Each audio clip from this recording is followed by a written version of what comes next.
Okay. Okay, we'll get that right. All right, we'll figure it out eventually. How's it going, everyone? See Brahmable over on Rumble. How's it going, sir? Probably got the double sound coming through, but hey, you know, we're working on it. We're working the kinks out. Whatever it may be. How's it going? How we doing? Whew. I appreciate y'all coming by. So this will probably act more as a look back later on, but I wanted to do a reaction to a Munk debate between Malcolm Gladwell, God, I can't even remember names anymore. Well, Douglas Murray and Matt Taibbi being people that I really wanted to see. And of course, on the other side of that, I'm going to look real quick to make sure I get the names right, because I just suck. Gladwell and Goldberg. Goldberg, she's been in a lot that I've seen, but we'll see how it goes. This is like, I haven't watched any of it. I do enjoy watching these from time to time, and they give like insight into people. I always go back to one with Jordan Peterson and on this stage, and the guy just gets ridiculed the whole time, and you know, Peterson just sits there and takes the whole thing. So hopefully this is not quite as like jabby as that, but you never really know. EmperorDoomsDay, how's it going, man? Good to see you. Like I said, we're going to take this kind of like bit by bit. I'll give some commentary along the way and just kind of observe what's going on, because I do really enjoy these debates. So I hope everyone's doing well. I'm still a bit under the weather. I'm trying to shake this cold or flu or whatever the hell it is. But I appreciate you guys joining me both on YouTube and over on Rumble. Thank you guys very much. We can probably just sort of, let me full screen this and we can get into, do I have to go to a new, I do. Okay, let's have a watch. See, everyone's on stage right now. So we will just kind of walk through everything as it goes. I figure this is a good, the reason I'm sort of bringing this up and talking about it is because Taibbi is obviously in the news right now because Elon Musk reached out to him to bring out the Twitter files, him and Barry Weiss. So knowing what we know now about all the suppression that was happening with the Hunter Biden laptop story and mainstream media's involvement with, well, not necessarily their involvement with it, but the Biden administration's involvement with big tech to sort of suppress that story away during the 2020 election. Yeah, it's actually not on YouTube. Joe said it's true. I'm watching it on Vimeo, so that's where we're watching it. And then, you know, hopefully we'll get a little insight into this, but it's something that I wanted to watch. Taibbi actually put it out in a tweet this morning, and I thought this is a good thing to go through. So let's have a look. So hopefully you guys will join me. If not, you can always look back on the VOD. I appreciate it. If it's your first time to this channel, please think about subscribing. I cover a lot of the news, a lot of cultural stuff that's, you know, in the zeitgeist right now. Raising a young family, trying to do what's best for the future. That's sort of my take on a lot of this stuff. So as I see things unfold, and as I've seen things unfold over the past few years, I get really bummed. So I'm trying to do my part to change all that. So hope you guys enjoy. Like the video, share it with your friends if you're enjoying it. Let people know on Twitter what we're doing. Appreciate you. Let's get into this. At the Munk Debates with our polling system. So what we did tonight is we polled all of you before you arrived. You hopefully got an email, or on the way in you saw your program or the prompts on the screen. So we've got a whole bunch of people who participated in a poll on our motion tonight. Do not trust public opinion is in this hall right now. We have a... Okay, so the poll is, be it resolved, don't trust mainstream media. 48% said, yeah, don't trust mainstream media, and then 52 said, wait, did I miss opinion?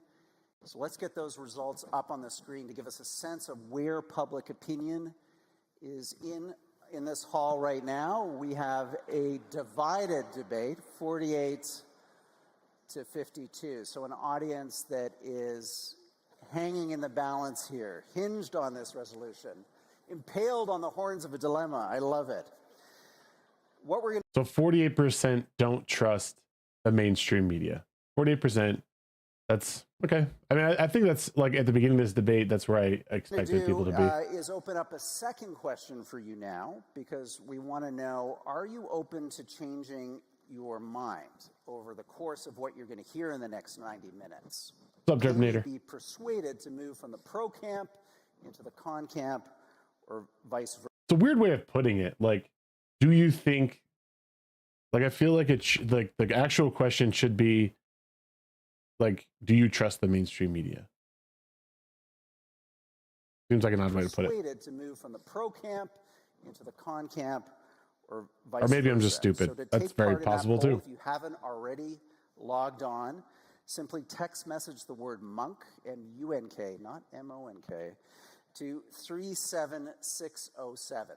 So I'll give people a moment to do that. Again, to text the word Munk to 37607, and you'll get the question sent to your phone by text message. I would see if that's not. It's weird when people don't want their mind changed. Are you open to having your mind changed? And it, like, I would really like to see the percentages on this, because that's also telling in this whole thing. That's also very telling for you to reply to. And as we tabulate those results, I just want to remind our debaters in the audience about our countdown clock, because this is a critical way that we're going to keep this debate on time and our debaters on their toes. So for each of the sections of the debate, you'll see a clock that will appear on the screen for the final moments of that presenter's section. I ask that you start applauding when the clock hits 0, okay? Let's be a little bit generous here. Wait till the clock counts down. Don't be to fucking 0, disrespectful. And then give them a loud round of applause, and that will move us through our evening. So let's see if we've got some results now from our second audience vote on how many of you would change your mind depending on what you hear tonight. All right, let's see. We can get those results. Let's see. Up on the big screen. Give them a moment here. If not, right now, we'll bring them to you as soon as they are available. There you are, 82%. That's actually higher than I anticipated. Maybe it's the black pill in me. I was thinking that number. Are you open to changing your vote on the resolution tonight? I had a feeling this would be closer to like 70-30 or even maybe 65. So that's really good. I mean, I guess it's telling the audience. If you're at a debate thing, you're probably more likely to want to be. But yeah, it's a little surprising. It's a little surprising. Could change your mind. 18%. I don't know why. I don't know why it's not 100%, but you know, some people can't take the truth, I suppose. Committed. Let's see just how committed you are. But this debate is very much in play. So I appreciate everyone voting. And again, we'll have a running poll throughout the evening. So keep an eye for text prompts and results on the monitors at the front of the page. Okay, let's go to opening statements. The debaters in advance have agreed on the speaking order, and it gives me great pleasure to ask Matt Taibbi to kick off our debate with our opening statement. Matt, over all right, Matt, let's go.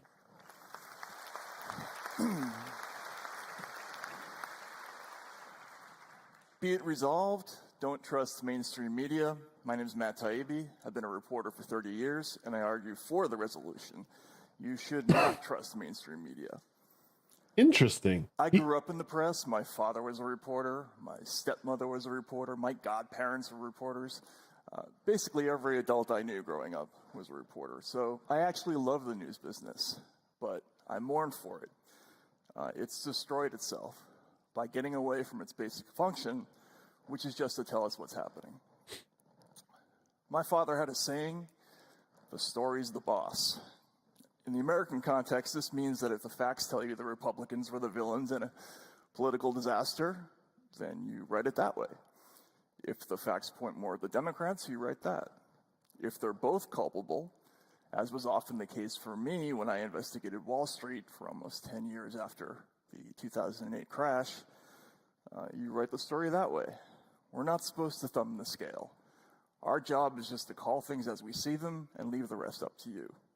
Not so, but like, that's a good way of putting it. So I will obviously make some commentary along the way. Not thumbing the scale, which, if you've been paying attention in the past couple of days in the news, a lot of the things that Republicans are talking about over the past couple of years have come true.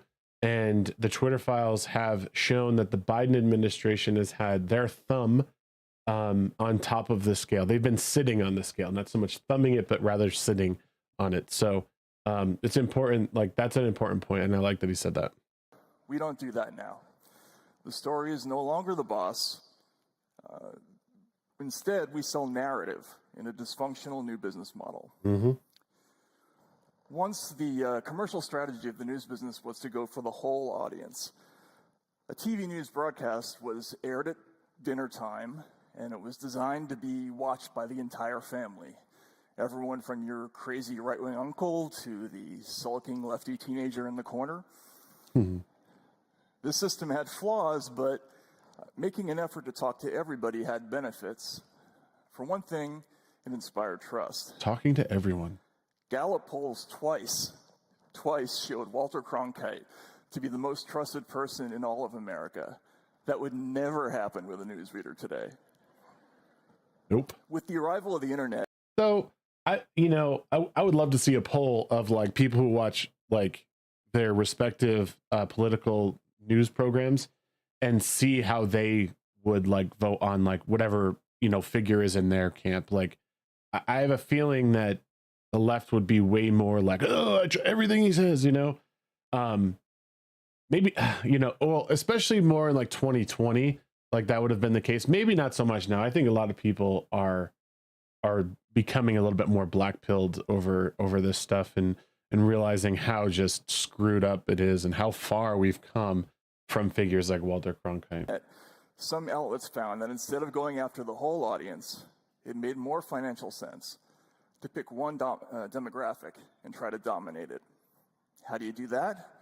That's easy. You just pick an audience and feed it news they'll like. Instead of starting with a story and following the facts, you start with what pleases your audience and work backward to the story. This process started with Fox, but really now everybody does it. From CNN to OAN to the Washington Post, nearly all media organizations are in the same demographic hunting business. According to a Pew Center survey from a few years ago, 93% of Fox's audience votes Republican. In an exactly mirroring phenomenon, 95% of the MSNBC audience votes Democratic. The New York Times readers are 91% Democrats. Left or right, most commercial audiences in America, anyway, are politically homogenous.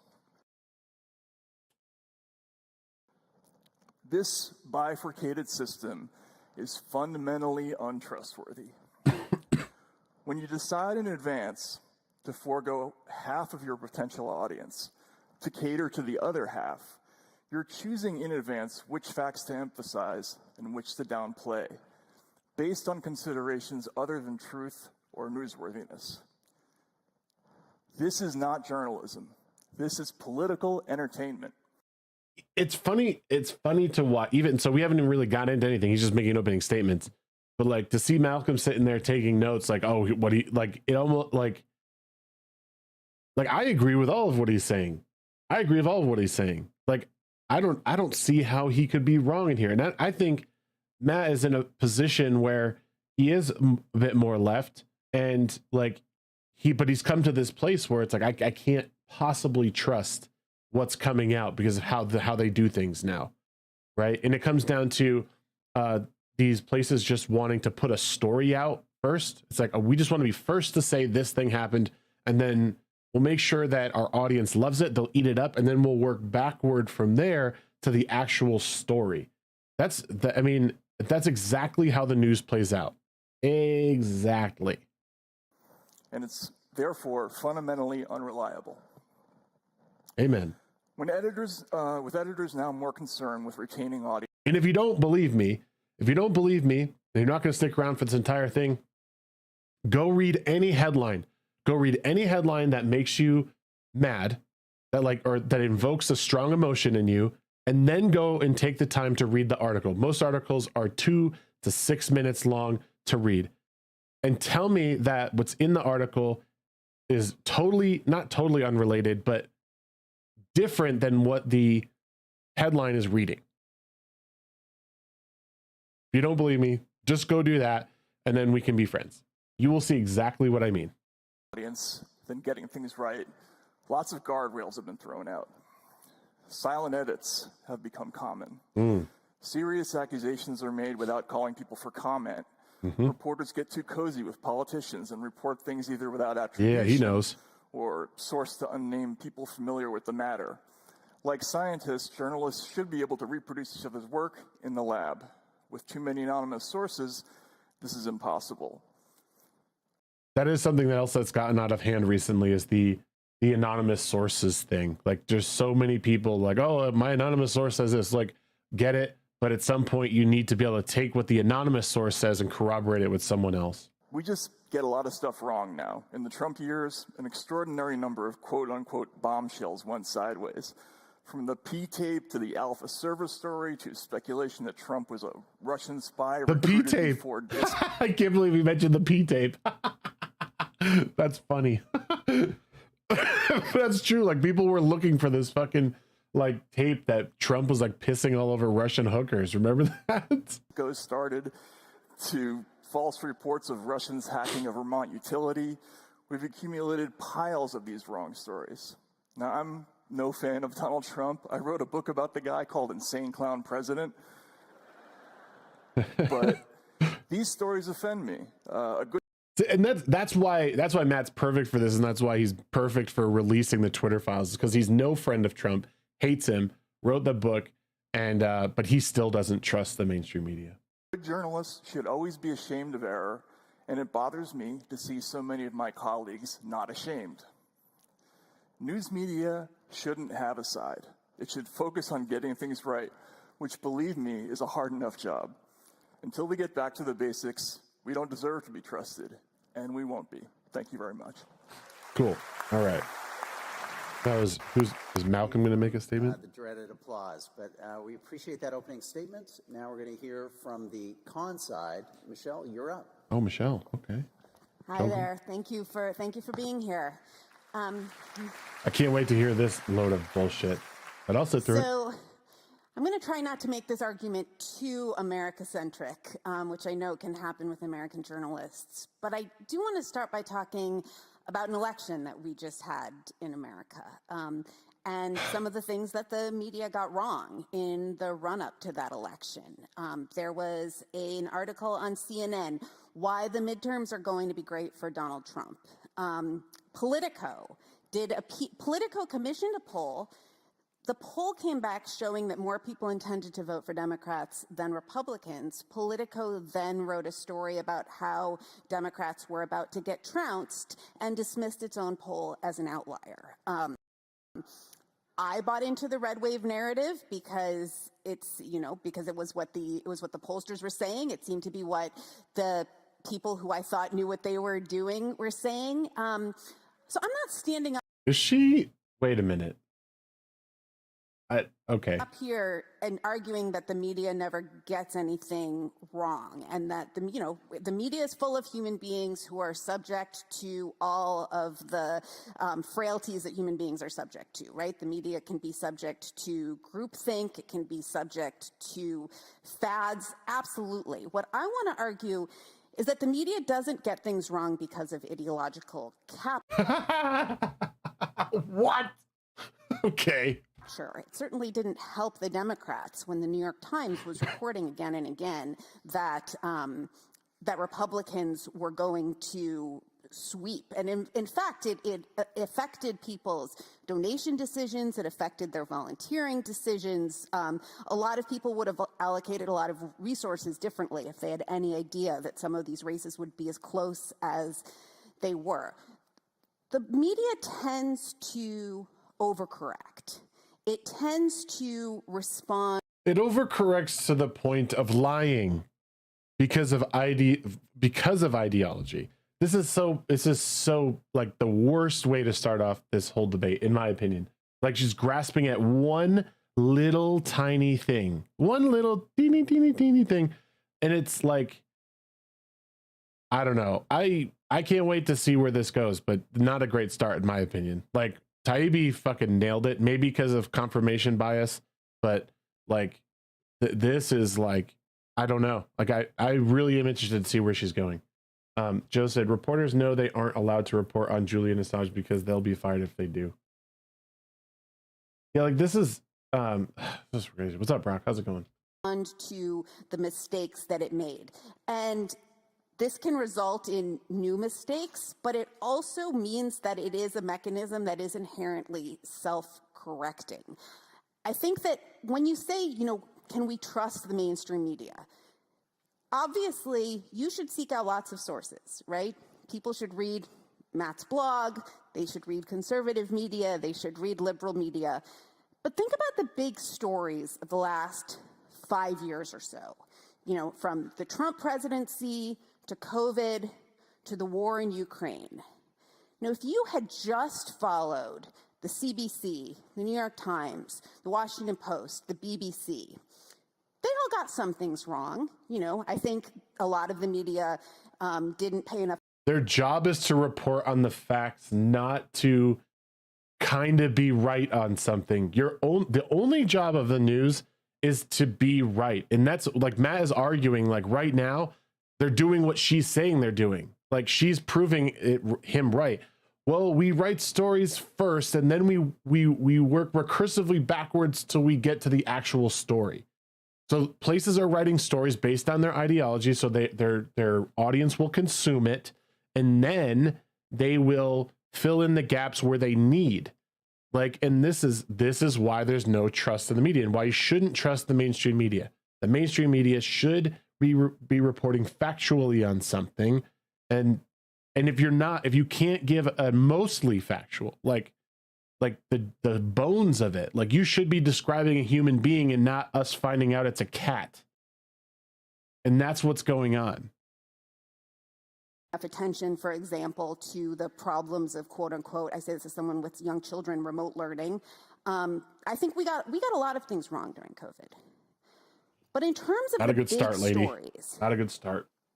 If you paid attention to the mainstream media, you were likely to be much safer and much closer to the truth than if you followed the kind of contrarians, if you followed the people who were saying, don't trust the mainstream media, trust these alternative sources of information.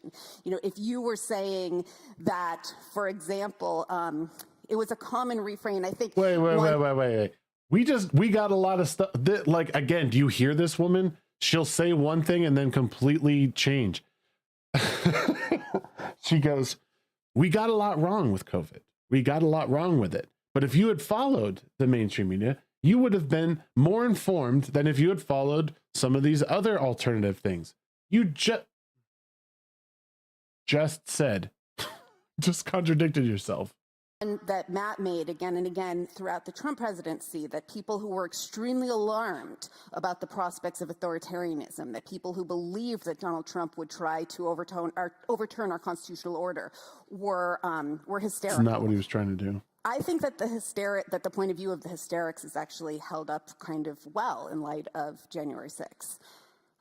COVID, we got things, the journalists were following experts who were facing a once-in-a-century pandemic, and official guidance kept changing, so you heard different things about.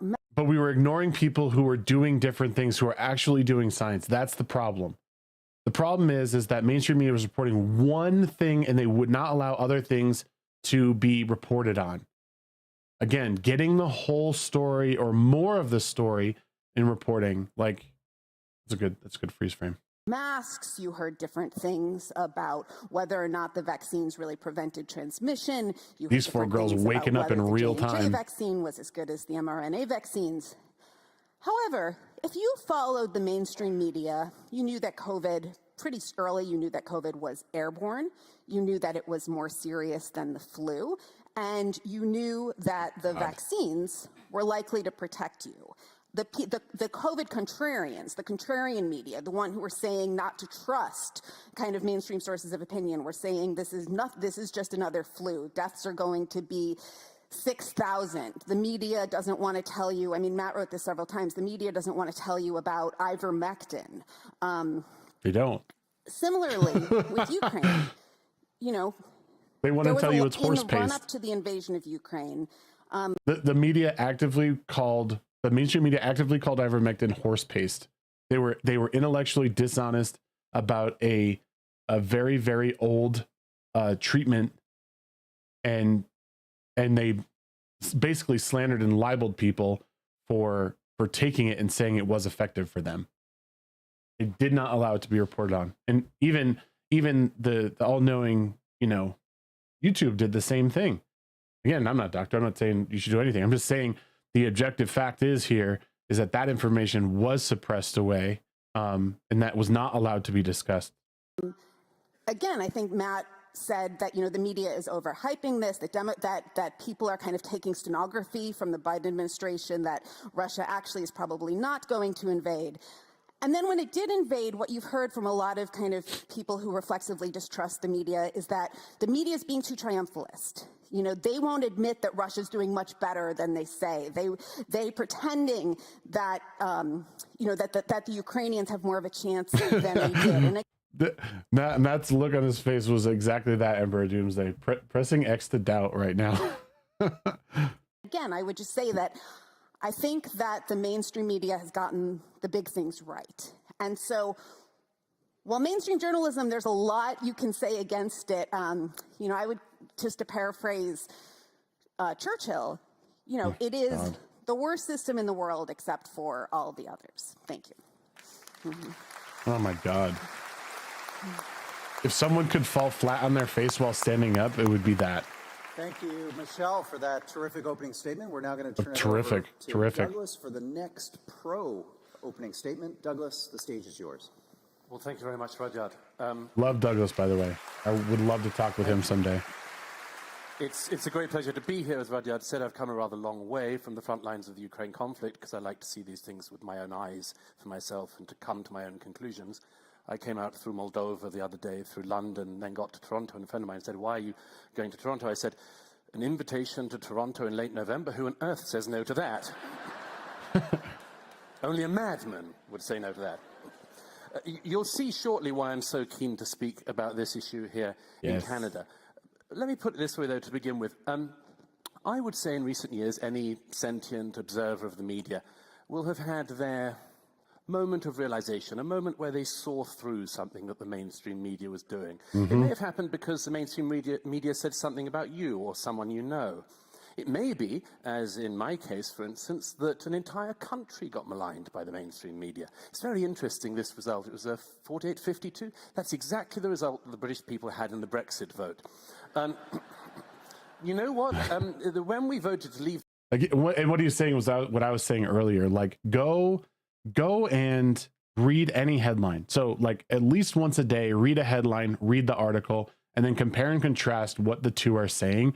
And you will see, like, you will eventually find a story, and I would bet it's pretty quick, that does not match what's going on in the headline. Especially read articles where the headline evokes a strong emotion in you. And this is what he's saying. And I'm telling you, you'll wake up real fast. If you're someone who's on the fence, like wondering, oh, what is he talking about? Like, CNN's totally telling the truth, or Fox News, they're totally telling the truth.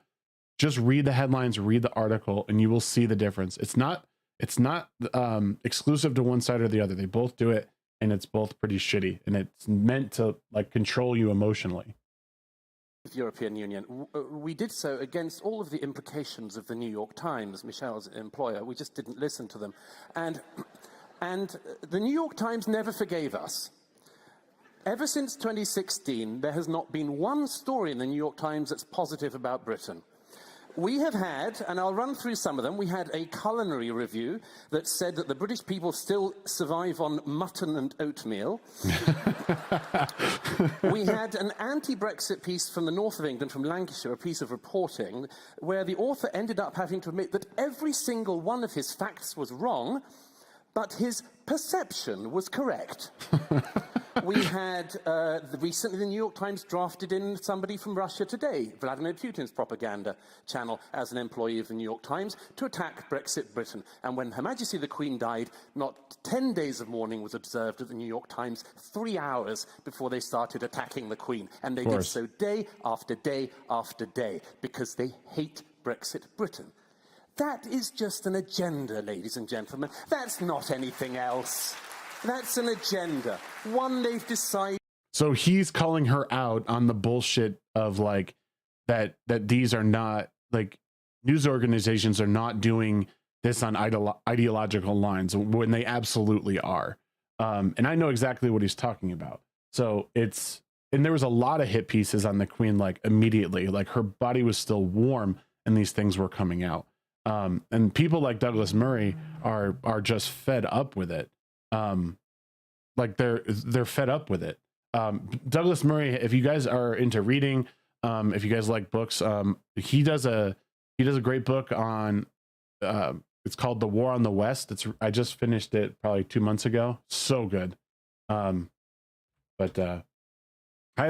just want to take a quick break and thank everyone who's watching, both over on Rumble and on YouTube. I appreciate you guys coming in. I'm not reading chat too much because I'm trying to get through this the debate. We're just into the opening statements here. Douglas Murray's finishing up his, and then it'll be on to Gladwell. So let's keep it going. But yes, I appreciate everyone being here. Love to see your faces. Love to see the chats. Oops. To take. Now, I said that I want to be here in Canada to talk about this because I think that this country has just been through something absolutely extraordinary. You really know that the world is in trouble when Canada becomes very interesting. I remember when your elections, as Norm MacDonald said, were all about, like, should we put up that bridge or not? Now Canada has become really interesting. It became interesting in January and February of this year. Why? Because you had protesters in Ottawa. Really interesting. When people come out in large numbers, and you know what the job of reporters is? The job of reporters is to go out and say, why are you on the streets? What brought you here? Yes. Why are you here with your kids? Why have you got a bouncy castle in the middle of Ottawa? That's a bit strange. Ask them questions. Just find out the story. But you know what? The government did. The story. So, like, Matt said it earlier, and now Douglas is saying the story is not a made up fictitious thing. The story is the facts, right? That's why reporters went out. They figured out what was going on. They got the facts, and you bring it back and you write your article. Like, that is what's not happening right now. And actually, there's a really great person on Twitter. She's Sophia Narwitz, who was completely silenced during the Summer of Love, and she did a couple other things that, like, lost her entire account because it was like no one was seeing her tweets anymore, and she was reporting on all the rioting and all the violence that Antifa was committing, and again, it was stuff that was suppressed during, you know, the 2020. It was awful, man. Like, this is very, very real. I'm really glad I'm actually watching. This is good so far. Didn't want that in Canada. Your Prime Minister decided in advance that these people were, what did he do? All the modern excommunications. They were Nazis, they were white supremacists, they were anti-Semites, they were probably homophobes, they were misogynists, they were probably transphobes, etc., etc., etc. He did all the things you do in the modern political age if you want to just defenestrate somebody who's awkward to you. And then he brings in the Emergency Powers Act. Now, at such a time, what would the mainstream media do? It would question it. It would question it. The Canadian mainstream media did not. The Canadian mainstream media acted as an amen chorus of the Canadian government. I will give you a couple of examples, but... Thank you, sir. Let's fucking go. Ladies and gentlemen, I could go on for hours with examples of this. You had a CB... This is why this is so funny, and how, like, her standing up, Michelle Goldberg standing up and making those statements is, like, so funny to me. Like, there is a lot of receipts. BBC host describing the Freedom Convoy as a, quote, feral mob. You had a Toronto Star columnist saying, quote, sorry for the language, it's a homegrown hate farm that was then jet-fueled by an American right-funded rat-fucking operation. Jesus, they can't even write at these papers anymore. CBC said that 2 Indigenous women were so scared to go outside in Ottawa because of racist violence didn't bother to mention that Indigenous drummers had led the truckers in an O Canada rendition. The National Observer said that the many black and Indigenous Freedom Convoy supporters were in fact duped by the truckers. The Globe and Mail reporter said, my 13-year-old son told me to tell protesters I'm not a Jew out of fear of anti-Semitic violence without mentioning that one of the leaders of the convoy was himself Jewish. Now, why is this so rancid? Utterly, utterly rancid. Rancid. Oh. Because in this country, your media, your mainstream media, is funded by the government. a Totally not sus. corrupted system. In 2018, election year, coincidence, the Canadian media is given $595 million over 5 years. Wait. The Canadian media is given $595 million over 5 years. Wow. The Toronto Star estimated it was going to be getting $3 million from the government in the first half of the year. It went on and on. So you see, the mainstream, the government in Canada can tell people they can tell the banks to shut down people's bank accounts. Oh yeah, your government can do that, and if you're happy with that, just think about what would happen if the shoe was on the other foot. The government can do that, but in Canada, they can also tell the media what to do, and the media does the bidding of the Canadian government. That isn't a free society's media. I've seen unfree countries all my life, but this, in a developed liberal democracy like Canada, is a disgrace. We're not saying don't read the mainstream media. We're just saying don't trust them. Hold on. Yes, sir. Yes, sir. Yes, sir. Yes, sir. I can't wait to hear what Malcolm has to say.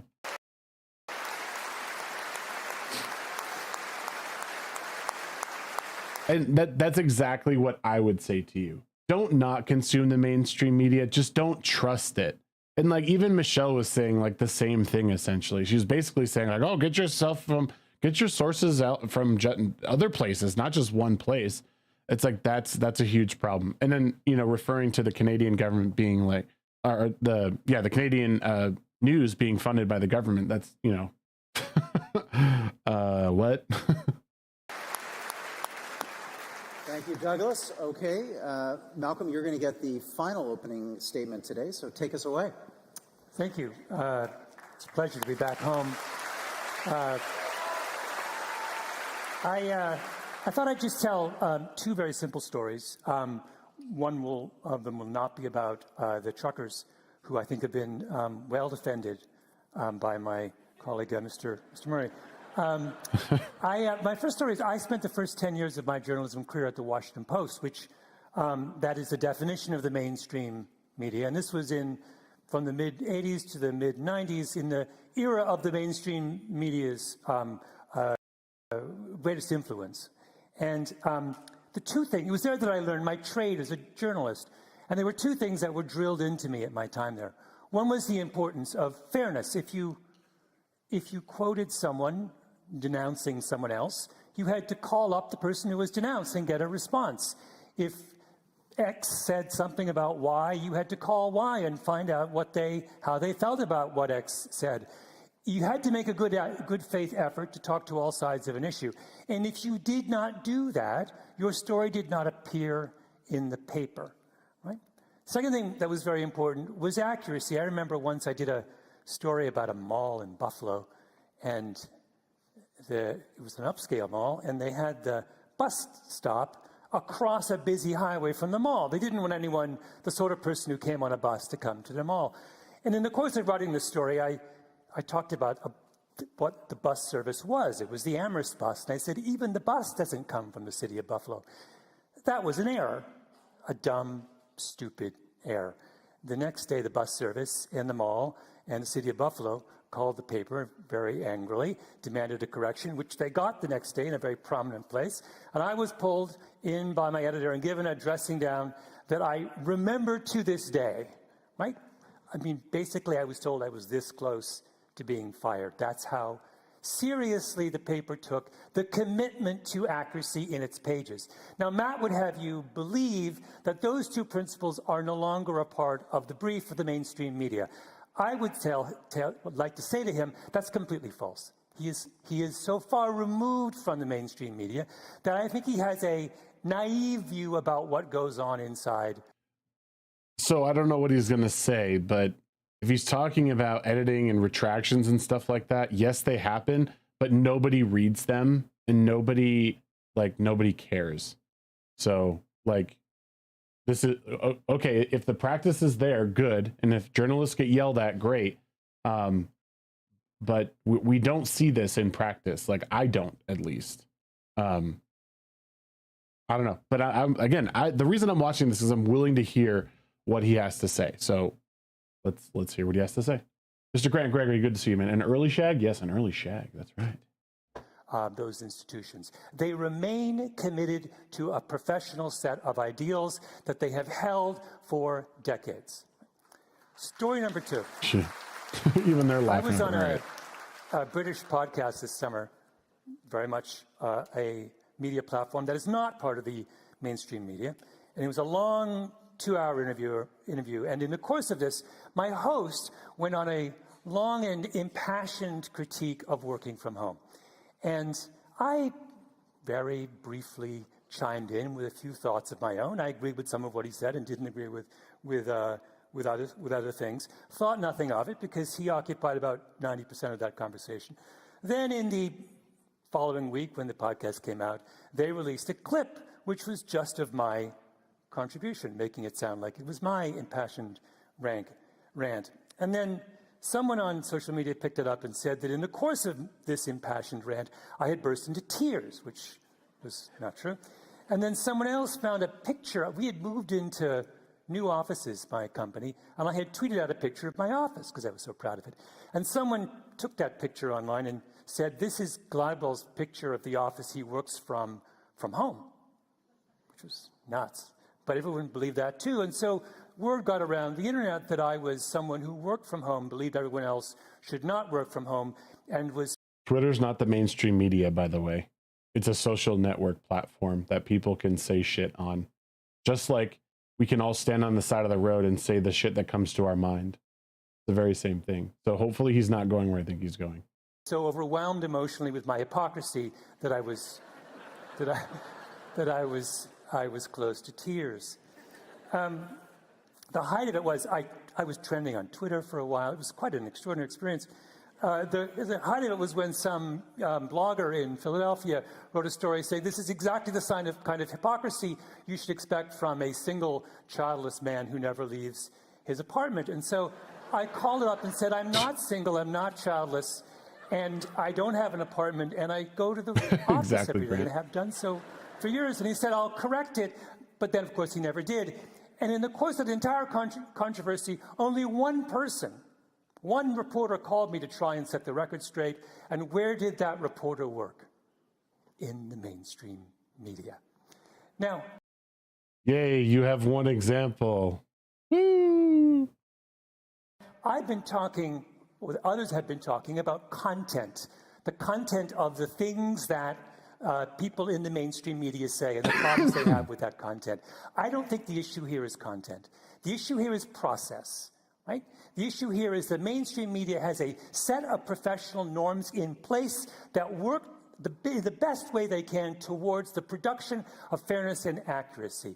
The non-mainstream media is a set of institutions that are outside of that tradition, that have an open and not a closed platform.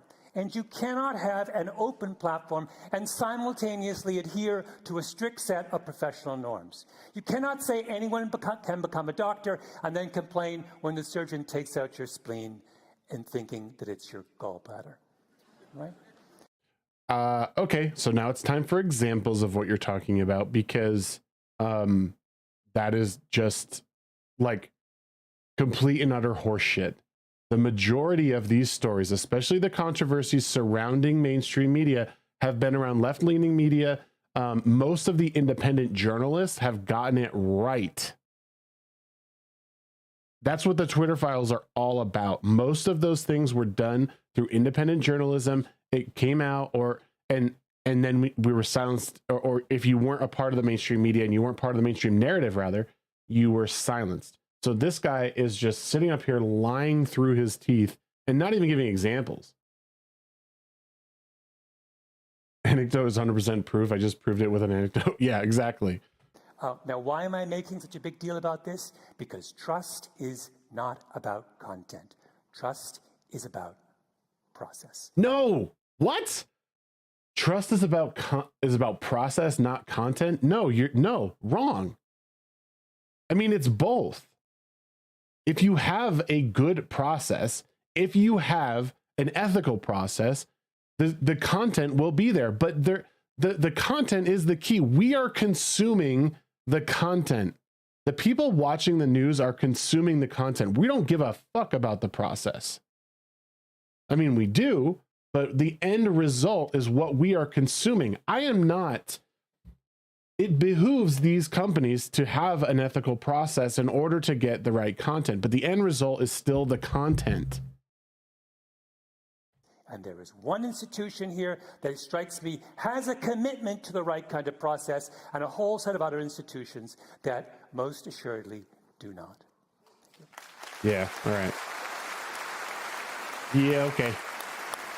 Now we get into the meat and the bones, I suppose. Opening statements are done.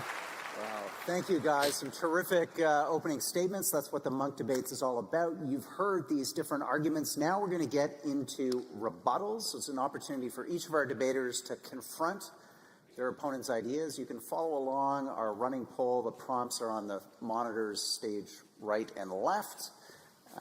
Let us know how you think this debate is unfolding in real time. But Matt Taibbi, you get the first opportunity to rebut what you've heard from Michelle and Malcolm. Well, first of all, I think I should respond to Michelle, who simply misquoted me, proving my point. I never once said the media doesn't want you to hear about ivermectin. I don't care about ivermectin. What I wrote about was people being deleted from the internet by platforms like Facebook for talking about ivermectin, which I don't believe in. I believe people should be able to talk about what they want without being removed from the internet. Based. You're going to be the second person who's going to owe me a correction after this 538.com has already done that, made that mistake. Malcolm, you seem to think I've never worked in the mainstream media. I spent 15 years at Rolling Stone. I spent all that time writing 7,000-word features that had to be fact-checked every line. Rolling Stone, for those who don't know, who have been hiding under a rock for however long, is one of the biggest mainstream publications in history. It's everyone knows what Rolling Stone is. I'm absolutely familiar with the process of mainstream media, and that's why I'm so disappointed in what happened. The New York Times and the entire, basically, mainstream media spent years following a fake story about Donald Trump being in league with Vladimir Putin to fix the 2016 election. It was a wrong story. We have a leaked audio tape that was published in Slate.com where the editor of the New York Times says, well, we got caught a little flat-footed on that one because, our readers who want Donald Trump to go away are going to be disappointed about this. He says, we built our entire newsroom around one story, and they got it wrong. There's no way to defend that kind of inaccuracy, and it only happens if everybody wants so badly for it to be true that they overlook all the guardrails that are in place. No serious journalist that I know looked at that story and didn't have qualms about it. Yes, there are processes in place, and there was once an ethos in place, but that ethos is gone now. And maybe the processes remain, but there are too many errors proving otherwise.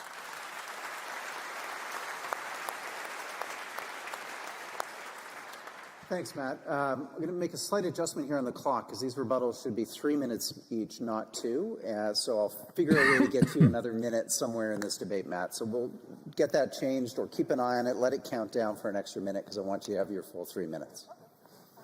I apologize for misquoting you, although I think I've read a lot of your writing on ivermectin, and I know that you've written quite a bit about deplatforming internet censorship. You've also said that we should be reporting on ivermectin. Did you not? Is that incorrect? Exactly, Joe. That was not the sense of those stories. The idea was Facebook was taking people off the internet for writing about ivermectin, and I was saying, okay. Well, this is something checkable, so we can. But I wanted to speak more broadly. Well, first of all, it's unfortunate that this is not a debate about was Donald Trump's relationships with Russia improper, so that I could be arguing the pro side. But I'm not going to go. We're still on Trump and Russia. These people can't let it go. It's like crack to them. Deep into the weeds of that. I do want to go into the weeds of the Ottawa trucker protest because I might have been the only one of us. Did you cover them?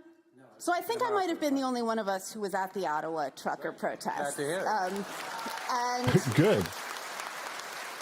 and you know, I'm the kind of one of the liberal columnists at the Times. I've covered the far right. I showed up at the Ottawa trucker protests, kind of expecting the sort of things that I've seen at Donald Trump rallies, at various even further. The facts aren't, they're not important to them, you know? I hate just saying it's checkable and you Google it and expect that to win you the argument. Yeah, that's, I mean, but that's how it's done nowadays. It's like everything. Well, you don't like it, Google it. Like, go Google it. You know, go Google it, you know?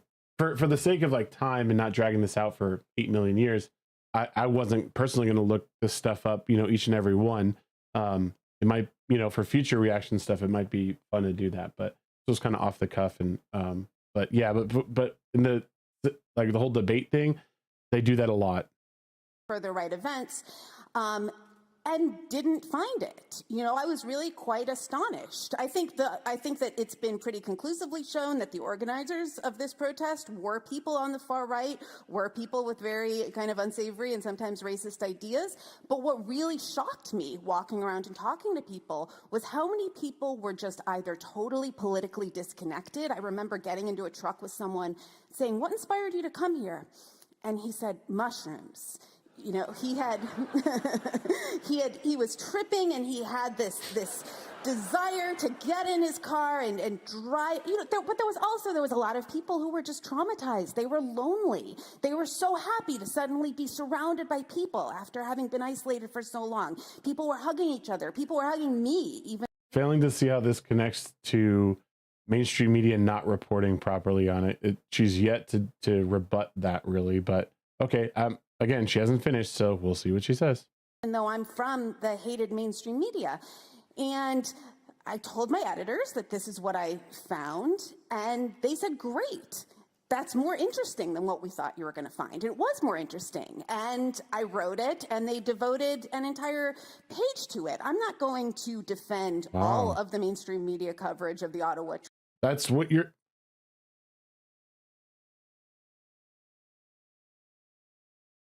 Okay, let's hear her out. Trucker protests. I didn't follow every single bit of reporting on it in the Canadian media, but I do think that having the ethos of wanting to be surprised and being willing to be surprised is something that you are more likely to find in, you know, the New York Times, in the Washington Post, in people who write, you know, in the New Yorker, than it is with people who do write for some of these contrarian alternatives to the mainstream media, and they really do start with a story that they want to, a story that they intend to tell, often a story about the mistakes and dishonesties of the mainstream media. But the truth is much more complicated than that. What a non-answer that was. Like, again, she does a masterful job at not answering the question, but also almost like proving like Matt and Douglas's point. Like she goes on to like tell a story about how the leaders were definitely far right people, but not everyone there. Some people were politically disconnected. Like one person that I talked to who was just there for the mushrooms, bruh. Just there for the mushrooms, bruh. So I don't know what all these other blah, blah, blah. What your only job in this debate is to prove that the mainstream media is trustworthy. Not what the fuck did I just listen to? Like, oh my God, this is the problem. You have these kind of people trying to uphold, they can't even hold up their own ideas, man. It's crazy. Thank you, Michelle. Okay, Douglas, same opportunity for you. 3 minutes on the clock. Douglas's shitty and grin, man, is like my favorite thing to like happen. Like, it's so good.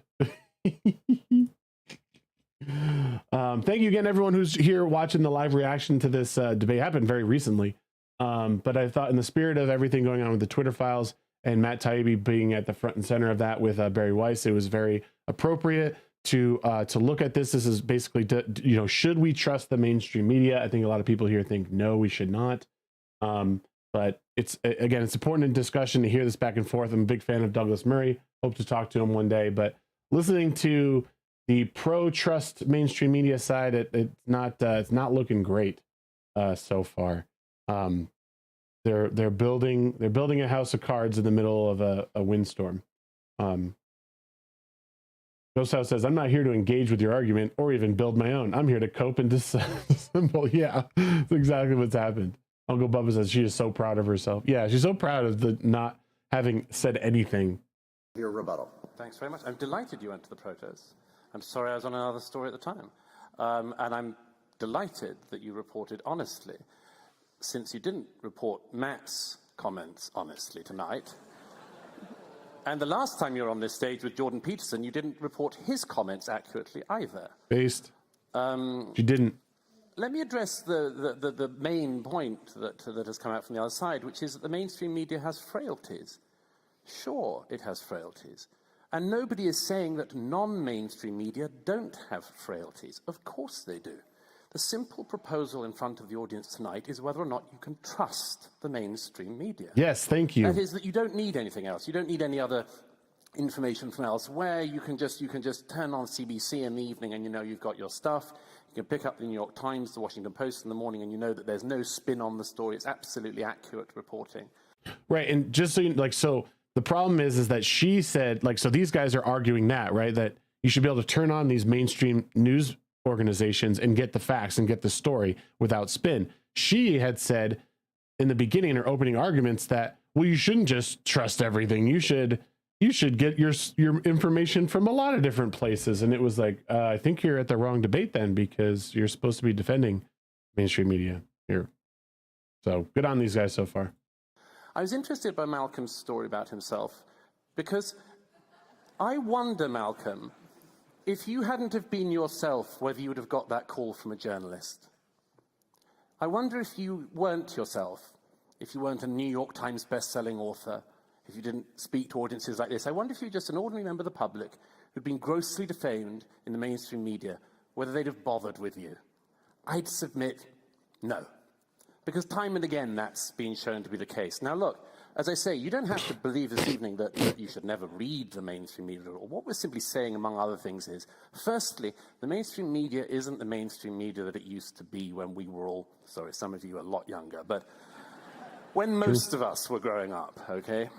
It's just not the same thing. It's running for money, it's running for cash, it's running for ratings and much more. It's just a different mainstream media, and you do need outside sources in that. You do need upstart blogs. You don't only need them, you don't need only read them, but you do need them.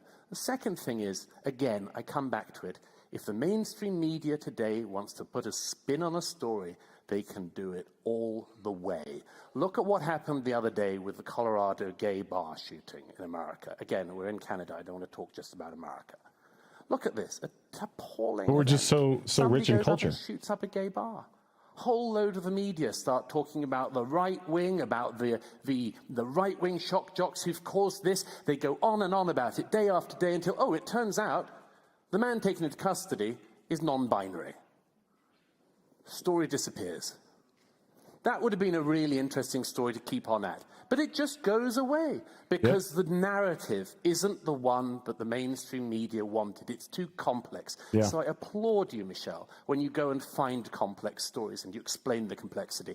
But that's not the habit of the mainstream media anymore. No, it's not. That's the problem. That is the problem. And good on Doug for saying that, because that is the issue, right? And whether or not it is true that that shooter happened to be non-binary or not is not the problem. It's like, okay, now a source comes out and says, oh, wait, like, it's not some right-wing nut job again. Oh, maybe he is this. Like, maybe this is part of his identity, because the left loves playing identity politics. And as soon as it's brought up in another way, poof, everything fucking crumbles. And you know, and again, you know, and I've heard people say, like, well, what does it matter? Like, you know, someone who's non-binary can be Republican. I totally get that and understand that. The problem is that under scrutiny, a lot of times the way these whole things pan out is that when the left often will report on this shit, it becomes like, bad Republicans. They're, see, look, we need to repeal all this. We need gun reform. We need to get rid of the NRA.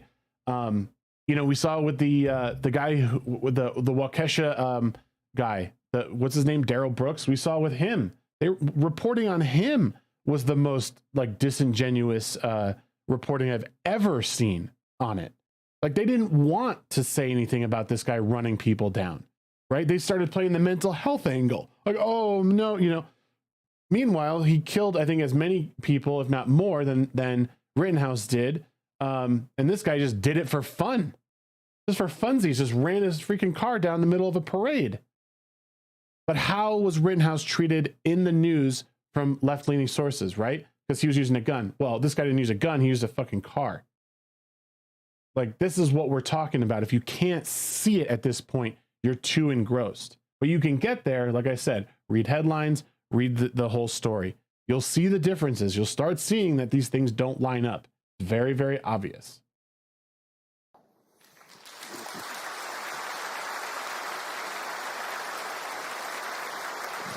Thank you, Douglas. Okay, our last rebuttal is from Malcolm. Malcolm, take us away.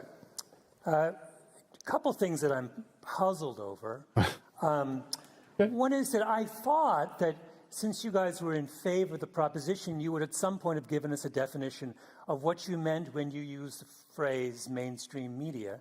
I'm still waiting for that. Oh, okay. Because what it seems to It's a way to deter from his actual argument, I suppose. That's what it feels like to me. me that you're doing is you're giving a bunch of very cogent and accurate critiques of the media, but the proposition before us is not that the media behaves nicely and well all the time. It's whether the mainstream media does. And without you giving us any direction about what you mean with that phrase, I'm a little lost. And for example, Douglas, I noticed in your comments to me right now, you said that would I have been called if I were not who I am? It was a very puzzling locution, but if I were someone else, would I have been called, if I had been, quote, and I'm quoting from you, if someone else had been, quote, grossly defamed in the mainstream media. But I wasn't grossly defamed in the mainstream media. I was grossly defamed in the non-mainstream media, which is my point, right? Second thing was, I was greatly amused by the affection Matt Taibbi has for the age of Walter Cronkite, which he seemed to hold up as a kind of golden moment. In that moment, the mainstream media was populated entirely by white men. Oh my God, he went there.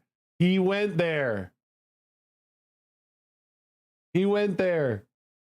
We have to talk about it, right? We have to talk about how the mainstream media is filled with angry white men.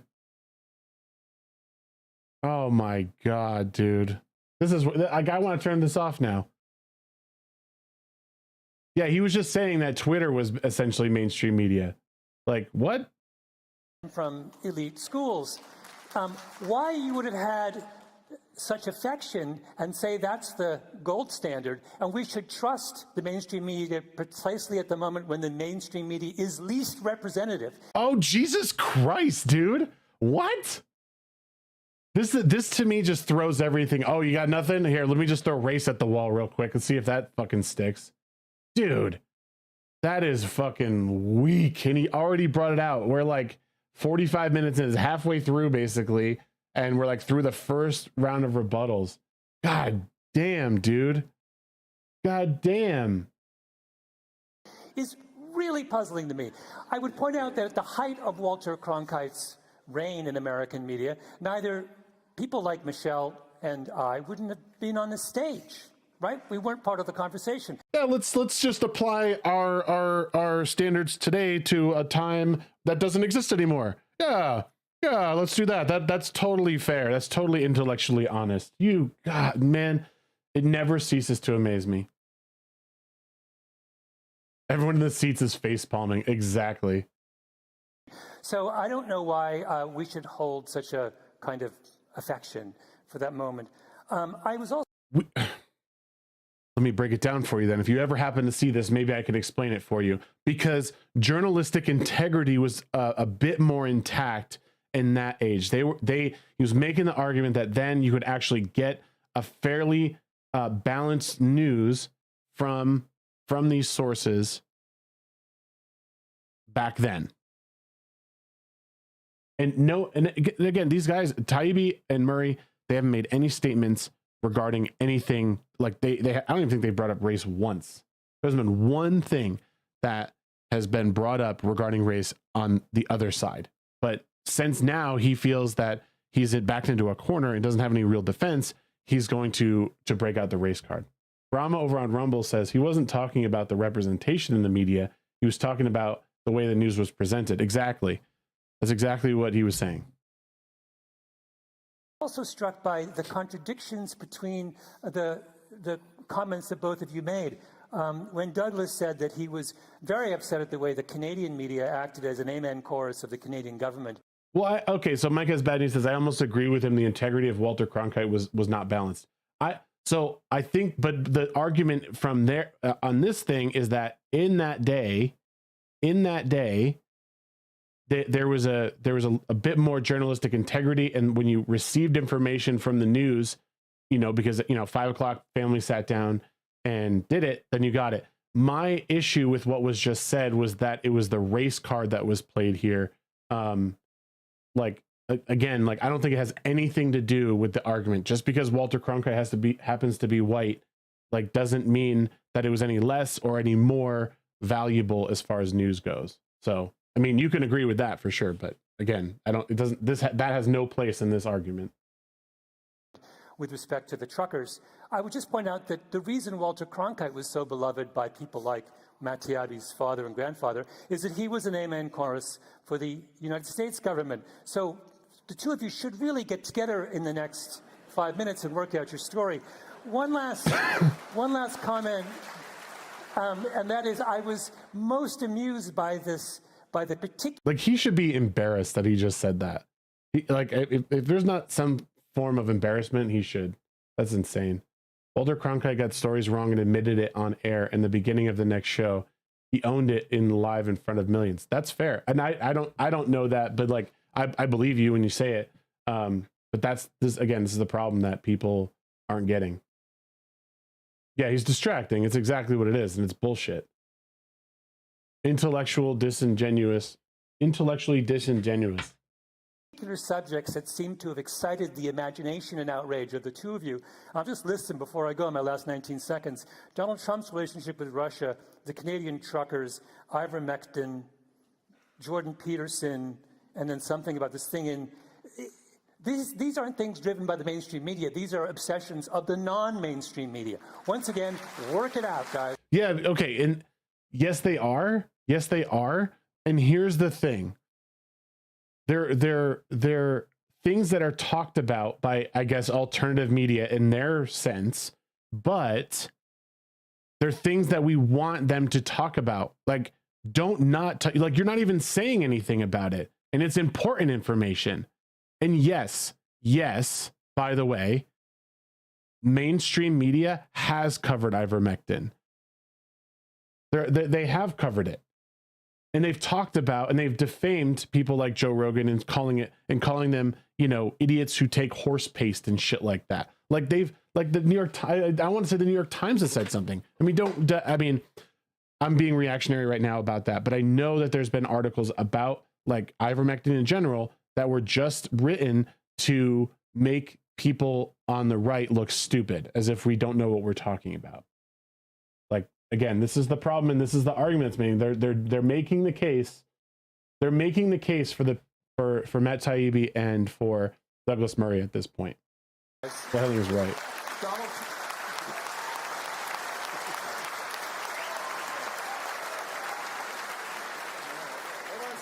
This debate is going off, as they say. I love it. So I'm going to use the moderator's prerogative here, and I'm going to do another round of rebuttals, guys. I'm not going to interrupt this wonderful back and forth. So, Matt, this time you are going to get 3 minutes on the clock, and then I'll figure out whether the rest get 3 minutes or 2 minutes. But you go first. 3 minutes on the clock to rebut what you've just heard. First of all, are you really saying that Trump's relationship with Russia wasn't not an obsession of mainstream media? It was basically the entire content of cable news for 3 years. It's what CNN drove their ratings up with. It's the reason that CNN did as well as it did, and then thought that they could put together CNN Plus in order to give you guys more options. They ran their entire platforms on Trump being a Russian asset. Like it's not a conspiracy theory. It's what happened. You can go back and look at anything like that they were putting out. It was all, you know, Russiagate shit. There was almost, again, the editor of the New York Times, Dean Baquet, said, we built our newsroom around one story, that story. The New York Times doesn't get much more mainstream than that, I don't think. Right. Defining the mainstream media is simple. I talked before about a bifurcated system where we have essentially two politically homogenous audiences. We have Fox News and conservative media on one side.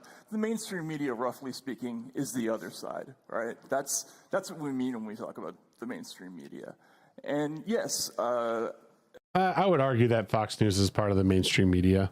Like, but what Matt is saying, without saying it, is that the liberal media controls the overall narrative. That's what he's saying here, and he's exactly well. He's right. I mean, that's where all this stuff is coming from.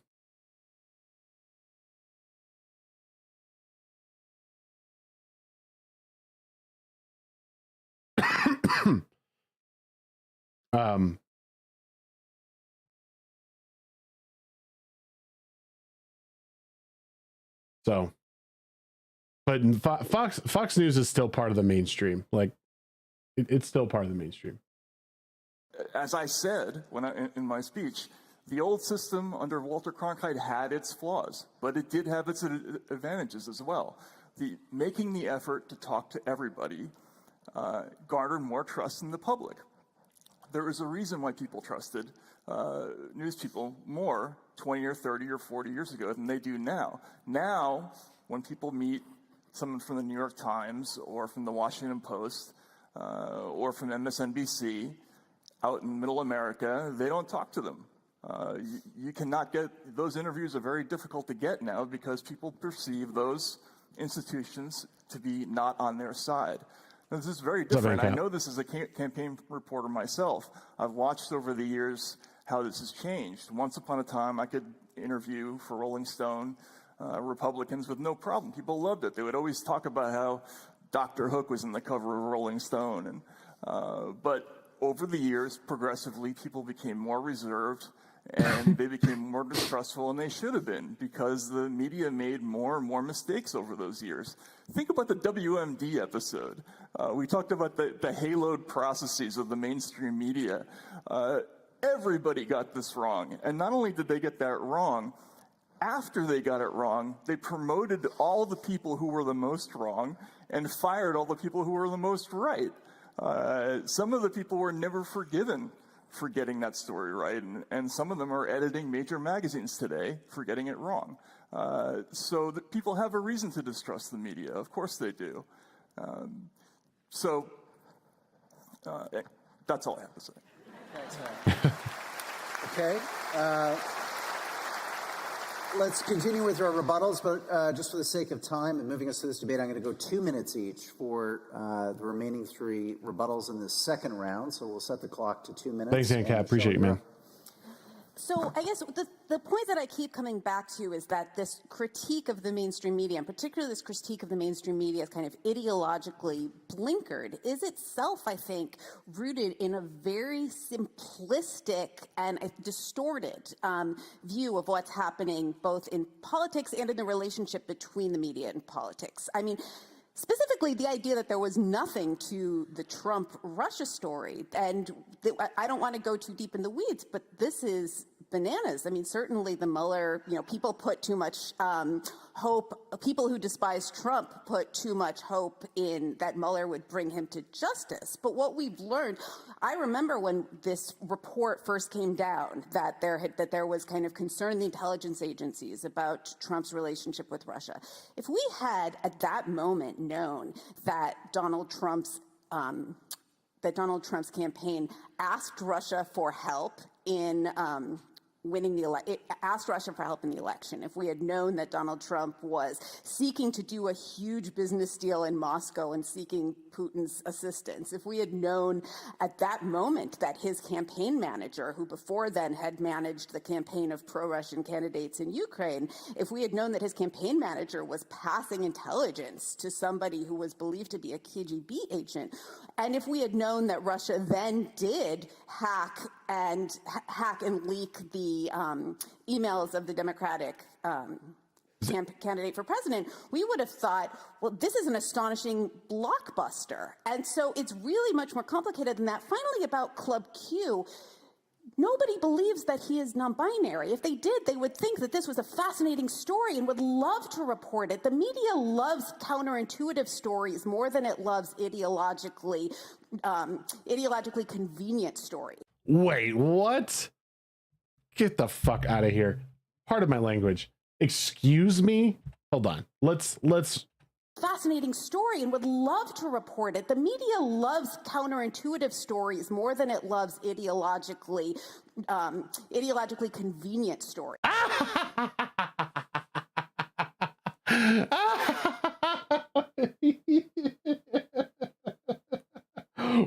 What? You are high, woman. You are high.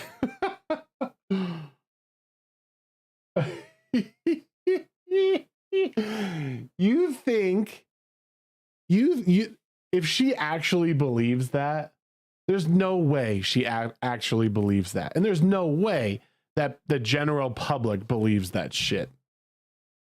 They love ideologically driven shit. They love it. It's simply that everyone knew that he was trolling us when he said that. Thank you. This bitch is crazy. Okay, Douglas, let's have your second rebuttal. Thank you. Would that they were still interested in that nuance, Michelle. Would that they were. Malcolm Gladwell said we need to define mainstream media. If we haven't, it's because I spoke to the organizers before this tonight saying, are we going to spend the whole of the debate debating what the mainstream media definition should be? And they assured me not. But we can do. Let me do it in shorthand. The mainstream media, in my view, would be, for instance, things like government-subsidized media that say what the government wants them to say. I would say that it was the legacy media, the newspapers we used to trust once and we don't trust anymore. The ones that used to be the papers of record Be specific. Have slowly descended into just partisan hackery of whatever their own particular peccadillos are that month. Malcolm, you did a little nasty jab there, I noticed, at Matt, by trying to pretend that Matt Taibbi is desperate for the era of white men in broadcasting. Takes a certain... It's like, if there's one thing I don't think you should bring into this is race, and this is where Douglas, like, he despises this identity politics thing. So this is where he's going with it. Brahma over on Rumble says, the media loves that they got their narrative out there first with the Club Q story. Absolutely. Absolutely. Certain chutzpah to make that claim. But I don't see any reason why that is the case with Matt. I don't think that you are hankering desperately for a world of white news presenters. We've only just met, but you didn't give off that vibe to me. And when Malcolm says you've got to get your story right, guys, I know it's easy for a cheap laugh line, but I don't see why we do. We're two very different people with very different careers, interests, and much more. We've trodden very different paths across very wide swathes of this planet. And we don't need to get our story straight for you, or for this audience tonight, or be in lockstep. Differences of opinion, including on the same side, used to be cherished. Yes, dude. Yes, man. This is exactly what we're talking about. This is what, like, I will, like, fight for constantly. Like, everyone in my community or you know, in adjacent to this community, fellowship, whatever you want to call it, like we all have something different. Like he said, we're from all walks of life. We are from all walks of life. We've all had our own different experiences, and that's a beautiful thing. And we don't have to agree on this stuff. I've even like disagreed with Mr. Grant Gregory on stuff, and he, like, I know him and I have like had some exchanges regarding like American politics and stuff like that. And that is good. that's good. It promotes good brain growth. It promotes good social development between people, even between social groups. Like, this is why Douglas Murray is a fucking genius. I love all of his stuff. Like, and people need to pay attention to all this stuff. And it's the biggest difference between the right and the left that I have seen. Left wants you in lockstep with everyone. The right doesn't really care. They're a little bit more, they're more in the idea of like intellectual diversity and even, you know, overall diversity. And that's a huge thing. Dirt Mater says, be back later, going to eat something, hail, and chat and checks. Good to see you, man.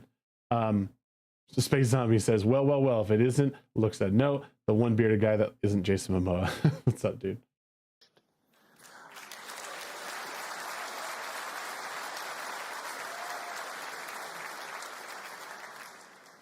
I could do more, but I'll leave.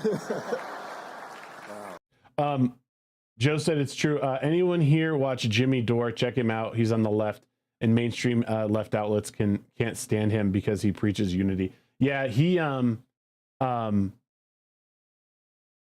I like Jimmy Dore. He's one of those like red-pilled lefties, though, like a classic liberal, if you will, that I do enjoy listening to from time to time. I like reading and watching a lot of this stuff. He's a good dude. I think he means well. I don't agree with him on everything, but I appreciate what he does. Again, exposing a lot of people for the frauds that they are. So. Thank you. Okay, let's get our last rebuttal here from Malcolm. 2 minutes. Take us away.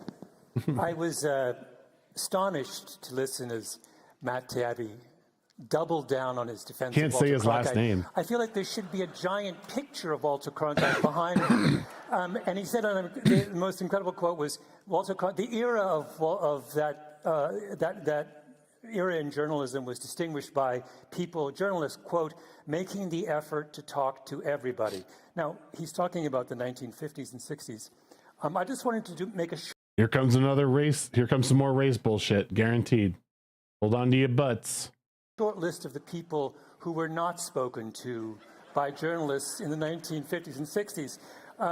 And you may want to add some, if I miss some, black people, women, poor people, this guy. gay people, people. There's so look at Douglas Murray. He's just like, yep, I knew this is where it's going. Like this is where you go when you have no other leg to stand on. You go right for that low racism, sexism, classism thing. It's boring. It's tired. It's trotted out. It's stupid. Like lowbrow debate. People with mildly left-wing views. I mean, words fail me when somebody. Words fail you when you're a fucking idiot. When it presented with a critique of his rather idiosyncratic position on Walter Cronkite, comes back and says, oh, no, there's more to my great love of this man. The other thing that struck me in their comments was there's a weird obsession with the two of them with the notion that the media occasionally gets things wrong. And I wonder if they have confused. We are not arguing that. So again, no one is arguing that something doesn't occasion hold on. The argument isn't that this debate is not about whether or not the media gets things wrong sometimes. We all know that things go wrong and that sometimes things are misreported. What the debate is about here, and this guy refuses to wrap his small little teeny tiny brain around it, is that this is about the mainstream media and whether or not you can trust it. There's a big difference. The role of journalists with that of stockbrokers. Stockbrokers have to get their predictions right, but journalists don't. The job of a journalist is to use that famous phrase. What do you mean stockbrokers have to get their? Yeah, they hope to get it right, but it's not perfect. Stocks are like predicting the weather most days. Like, what are you talking about? To afflict the comfortable and comfort the afflicted. And sometimes that means you go down some dead ends, and you chase stories that don't turn out as you want them or wish them or hope that they would turn out. But that is the nature of the business. And if that business seems uncomfortable to you, then I would suggest you should go into stockbroking. Oh my God, this guy. Your example, oh my fucking God. I can't with stupidity. Great debate. Let me join and spend a little bit of time with you before closing statements, just trying to think up some of the questions. Closing statements already, holy shit. This audience, having listened to like an after party. And forth. And let me come to you first, Matt, because I want to pick up on an argument that Malcolm made earlier tonight, that this is about this debate and the issue of trust. Because let's get back to our resolution. Be it resolved, don't trust mainstream media. For some in Malcolm and Michelle's camp, it's about a process. It's about a commitment to... So there's a question in chat saying, can you trust an organization that gets things wrong in the same direction for the same reason? Like, again, people are human. They do get things wrong. You can't fault people for that. But again, the argument from Taibbi and Murray's side is that stories now are written from an ideological standpoint, depending on the news organization. So they appeal to emotion, whether or not it's right, and then they work recursively backwards until they actually get to the facts of what's going on. And that should not be trusted. You should not trust an organization that's doing that. It's okay to get things wrong. If someone misquotes something or whatever, like that can happen. There can be some factual statements that are made that aren't, like, someone may have misremembered. They would tell the reporter something, it's wrong, that comes out later, or they lied. And then obviously you have to admit to, okay, my source was wrong on this. I have to reprint it, blah, blah, blah, blah, blah. Do the retraction. The problem is that's not what's happening, and that's what's being argued. And this guy keeps getting it mixed up. Gladwell keeps getting everything mixed up, and he's going back on what he said. It's silly. A learning, a teaching, a profession. Why isn't that a reason to feel that there is something very special about the mainstream media versus Substack, where you work, where, I don't know, I assume those types of things are somewhat arbitrary as to whether your fellow contributors on Substack really care about fact-checking or care about searching out the other side to a story or to an opinion? Well, first of all, let's talk about process. Michelle brought up the assistant to Donald Trump's campaign manager, Konstantin Kilimnik. She called him a suspected Russian agent. Right. Yeah. He was also, we know definitely he was a source for the U.S. State Department, but his name, Konstantin Kilimnik, was splashed all over the news for a year. Do you know how many reporters called him? 2. Aaron Mate, a Canadian journalist, by the way, and myself. Right. Nobody called him. This person who's supposedly the linchpin of the entire conspiracy. Right. His telephone number is public. It's in the Senate report. Nobody from the Senate called him. Robert Mueller didn't call him. Nobody from the New York Times called him. It was left to a couple of independent journalists to do it, which to me suggests that there's something going on process-wise. That's a little... Right, and this was the other thing that a lot of people were like, that politics has become a dog and pony show, right? If you ever hear something about, like, especially regarding Trump and all the stuff that's going on with him, oh, Trump's being indicted, Trump's this and that, like, actually look at what's going on. People say, oh, well, people from his camp were charged. Like, I think Michael Cohen was one who went down in all these investigations, but he didn't go down for what they were charging him for. He went down for, like, tax evasion or some shit. Like, these guys aren't going down for the crimes that they were actually being, like, charged with. Like, that's the big difference, is that the left and, like, the liberal media is painting everything as this, like, oh my God, giant corruption, this and that. And it turns out it's just something, like, silly and stupid that has nothing to do with what we were originally talking about.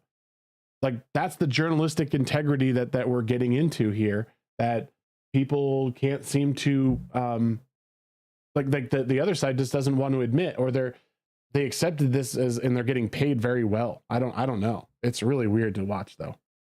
A little different from the way things used to be.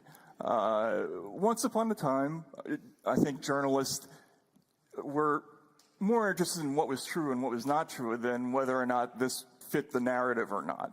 And I think, and I can tell you why, and I don't know if they'll ever, I don't know if they'll even get into it.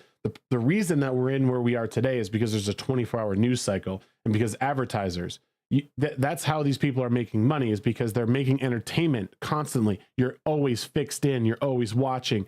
You know, you watch some of the most brain damaged people on either side, and they're constantly tuned into their news. That's all they do is watch the news, and they don't fucking pull themselves away from it. And a lot of it is bunk. It's stupid. You know, it's just crazy. Hey, Mike, thanks so much for stopping by. Appreciate you, man. Enjoy your dinner. what happened with the Trump-Russia story is, what's the upside for a lot of these institutions to call up somebody like Konstantin Kilimnik and find out his side of the story? Is that going to get on the front page of the New York Times? Probably not. And so, yes, there are processes. Fact-checking is important. I do it. I hire fact-checkers to do it. But this is not the standard process for all mainstream media institutions anymore. We don't do it as much as we used to. Part of that is for financial reasons. Wait, I can't sit here and let you make these statements that without any kind of, we don't do that as much as we used to. Back when white men were in charge of everything, because that's all I could do is bring in race. You know, when news didn't let you talk to women, shut up. For financial reasons. I mean, I worked at The New Yorker. The New Yorker, if anything, spends more money on fact-checking today. And by the way, Gladwell has not done his homework in providing sources for shit, by the way. He's made plenty of statements without backing it up with like actual fact. Actually, most of what he said was backed up with nothing but some stupid anecdote. Than it did in the past.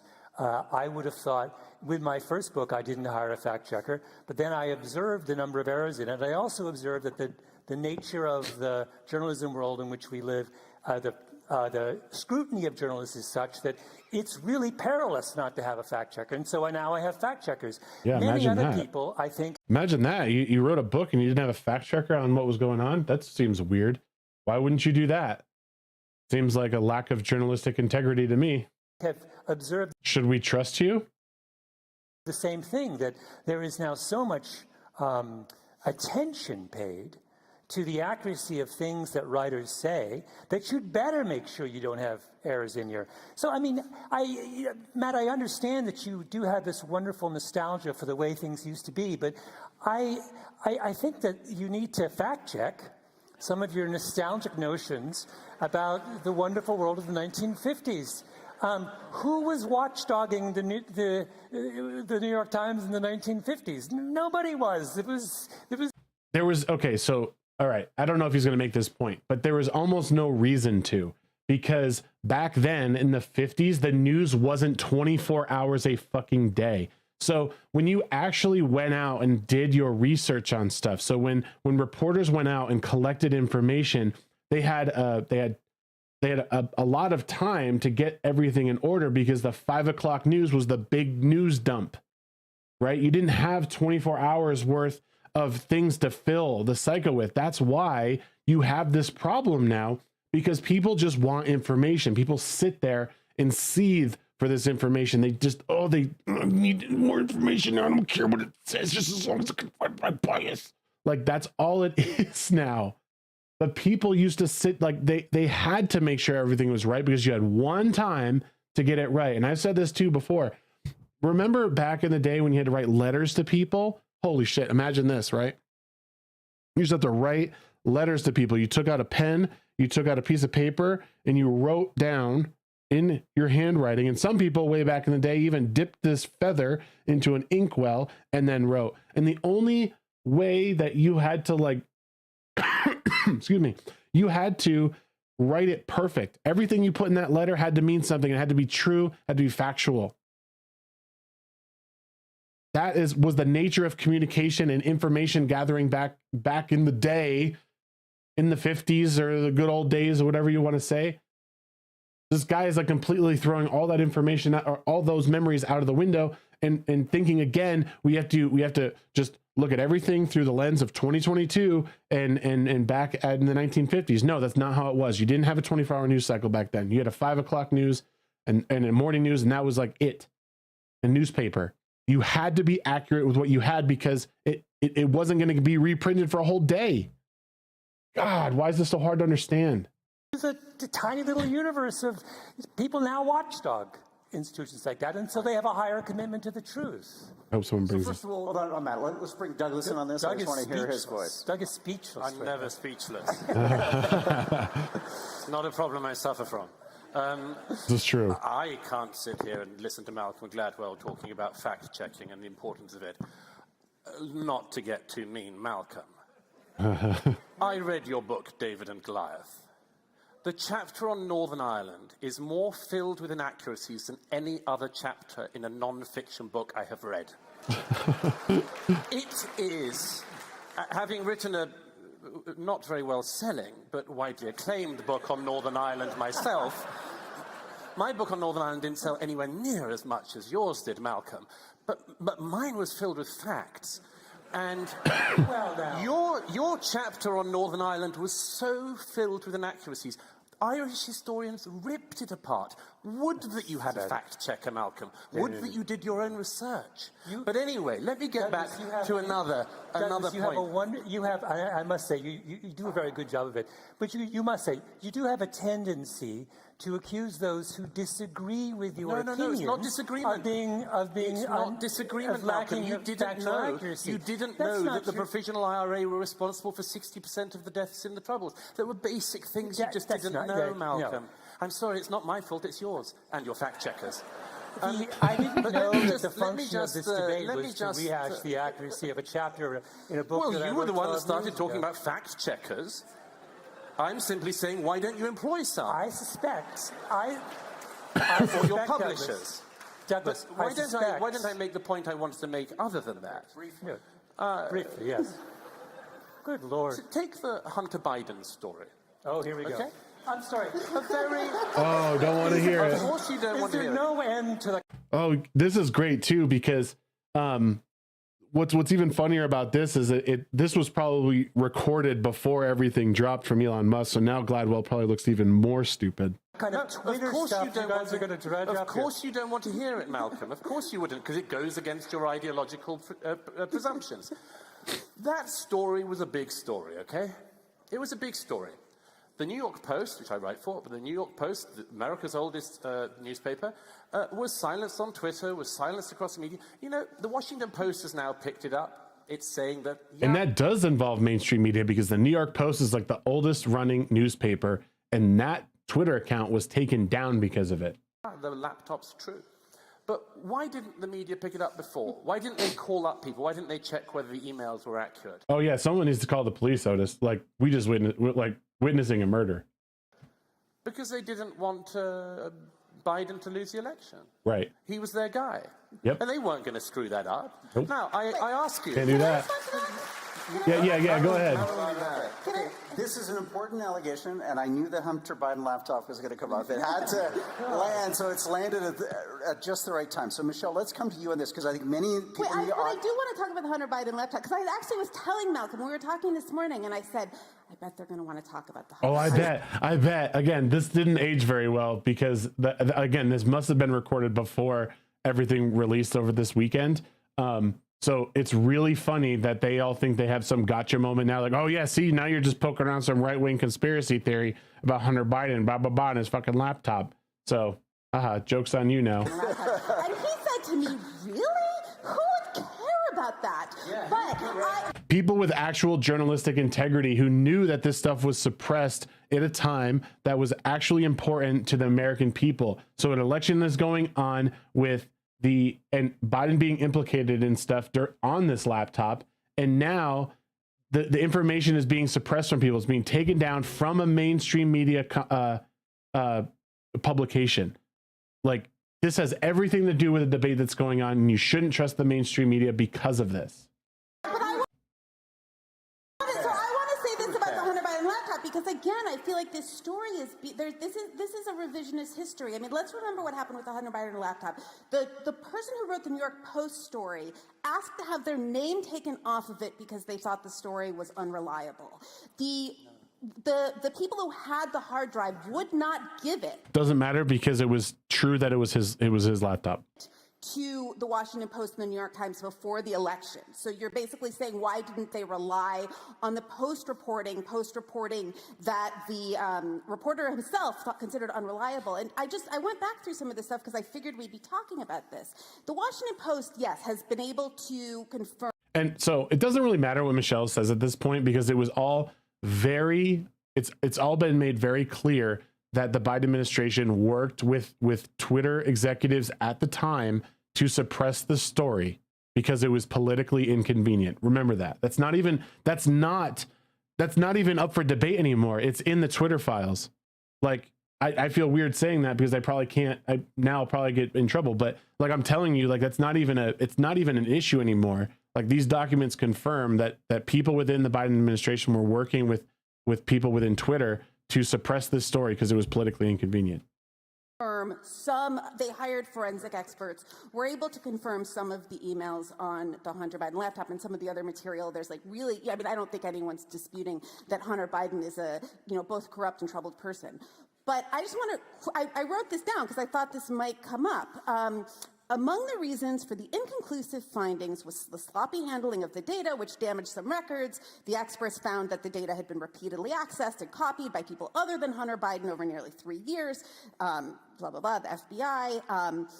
The security experts who examined the data for the Post struggled to reach definitive conclusions about the contents as a whole, including whether all of it originated from a single computer or could have been assembled from files from multiple computers and put on the portable drive. So the media has covered this, but they have also been, I think, careful given the fact that this stuff still cannot be authenticated. And I spoke at the very beginning about the media kind of trying to self-correct, sometimes to a fault.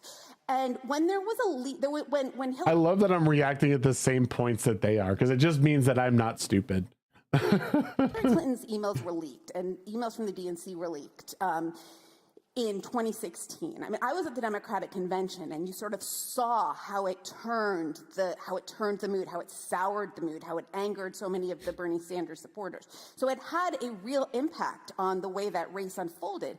And I think that in retrospect, a lot of media came to see that how that material was obtained and how it was kind of strategically disseminated was as important of a story as the contents of those emails, and that they had made a mistake by only focusing on the latter. And so they didn't want to make the same mistake again with the Hunter Biden laptop. And you were arguing, it seems to me, that they should have. Yeah, so guys, let's have you respond to that, because this could be an example where the media, seeing a campaign of successful disinformation run by a foreign government against a candidate running for President of the United States, could, in a sense, be replicated again in the Biden laptop. Maybe that was not the case in the end, but wasn't that a responsible thing that only the mainstream media would have done, taking a more cautious approach to uncertainty when reporting the news?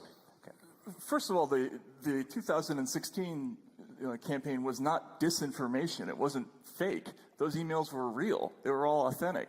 The manner of how they were obtained was shady, but they were true. So you can't call it disinformation.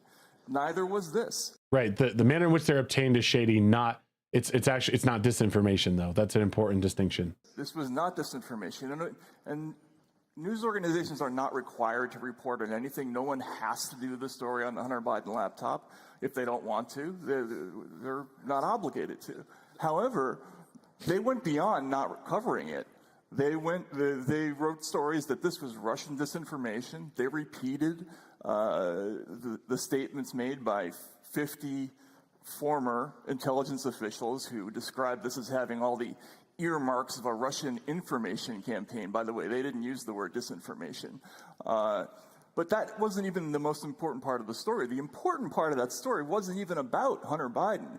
It was about the decision by Facebook and Twitter, at the behest, at least in the case of Facebook, of the U.S. government, to quash or dial down that story and deny access to that story. That is a historic moment in the history of censorship in our country. And just so you know, like, again, this stuff is avoided. Like, so they essentially make up a story that, oh, this has all the earmarks of Russian Russian information, not even Russian disinformation. So they run with that story and they print it and they print it and they print it. It's not even true. So again, you're making up news because people already want him to be a Russian asset. So we have to continue to make this up. Oh, they don't want Trump in for another, or they don't want Biden in. They want to keep Trump in. So this is all just a big campaign to get to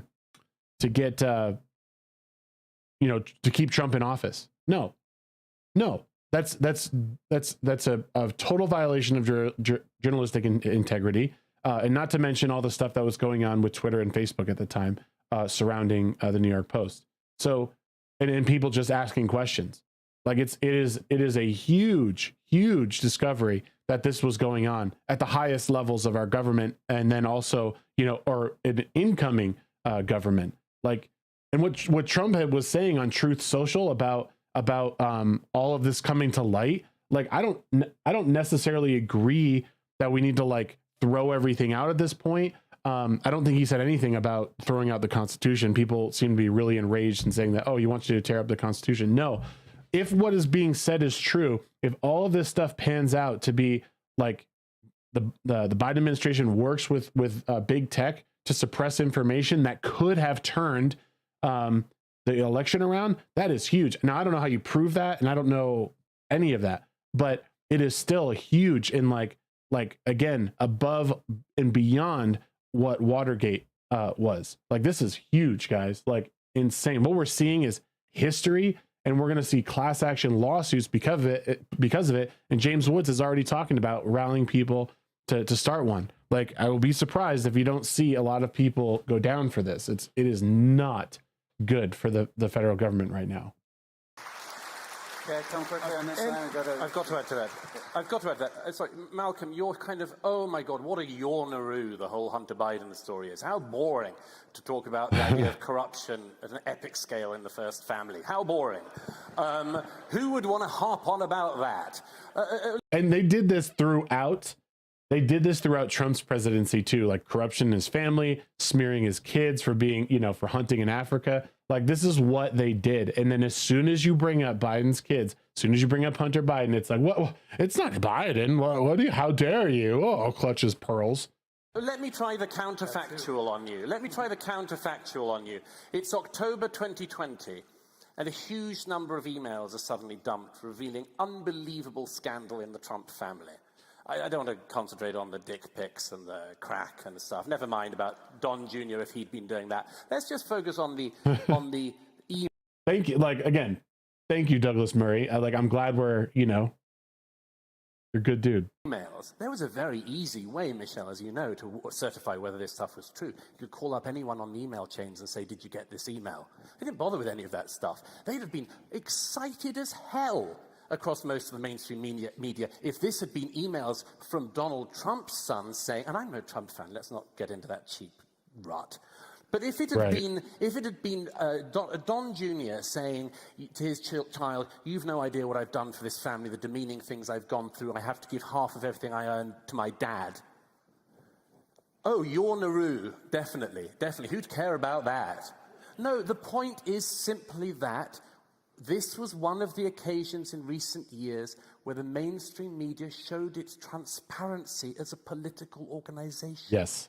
That's why we care. Yes, that's exactly why we care. And it became glaringly obvious for most people, especially for those red-pilled around 2020 and who were just like over it. I mean, it was so obvious that their political leaning was left and that Trump was like their boogeyman, and they did everything in their power. They misquoted him dozens of times. It is so obvious, it's not even funny. And the fact that these people can sit on stage and say otherwise is insane. Like, it's insane. So this is a key point of the debate that I think, Malcolm, is on a lot of audience members' minds.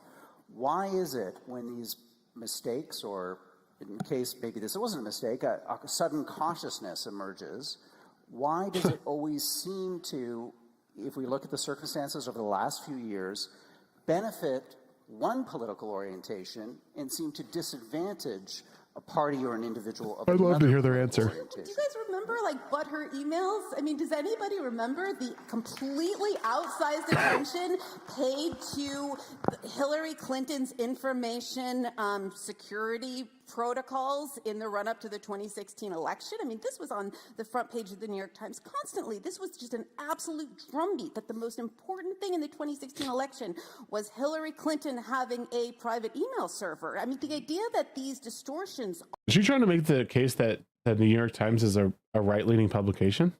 always benefit Democrats and work against Republicans is simply not the case. Again, I apologize for making this so I'm glad one instance kind of is your America-centric. And I would similarly say, BuzzFeed published the Steele dossier. Oh, BuzzFeed, yeah, BuzzFeed, good news organization. After the top 10 list of rubber dicks you can use this summer. Yep, great news organization. 2016 election, but it was floating around before then, and people didn't report on it because they couldn't verify any of it. So again, I just think the media makes mistakes, but the idea that the media is the idea that these mistakes always run in one direction, it is simply not the case. Come in on this, Malcolm? Well, I was struck once again in listening to our opponents by how much their arguments resemble the kind of classic structure of a conspiracy theory. A conspiracy theory is a theory in which one assumes a degree of unanimity and collaboration amongst one's foes, right? The conspiracist speaks of those who disagree with himself or herself as if they had a single voice.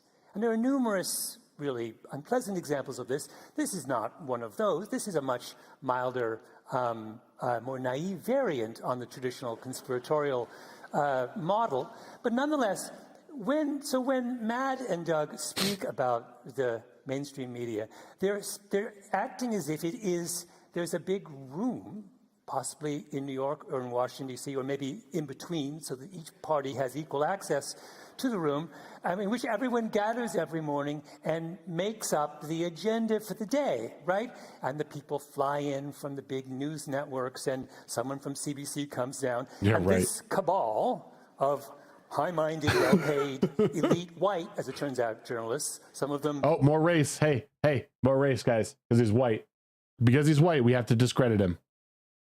The ones that Matt seems to have such a elite white, as it turns out, journalists, some of them, the ones that Matt seems to have such affection for, gathered together and set the agenda for the country. Now, I don't know where this room is. I speculated that maybe it's in Maryland, because that would be equidistant between these two places. But this is a fantasy, right? A conspiratorial fantasy.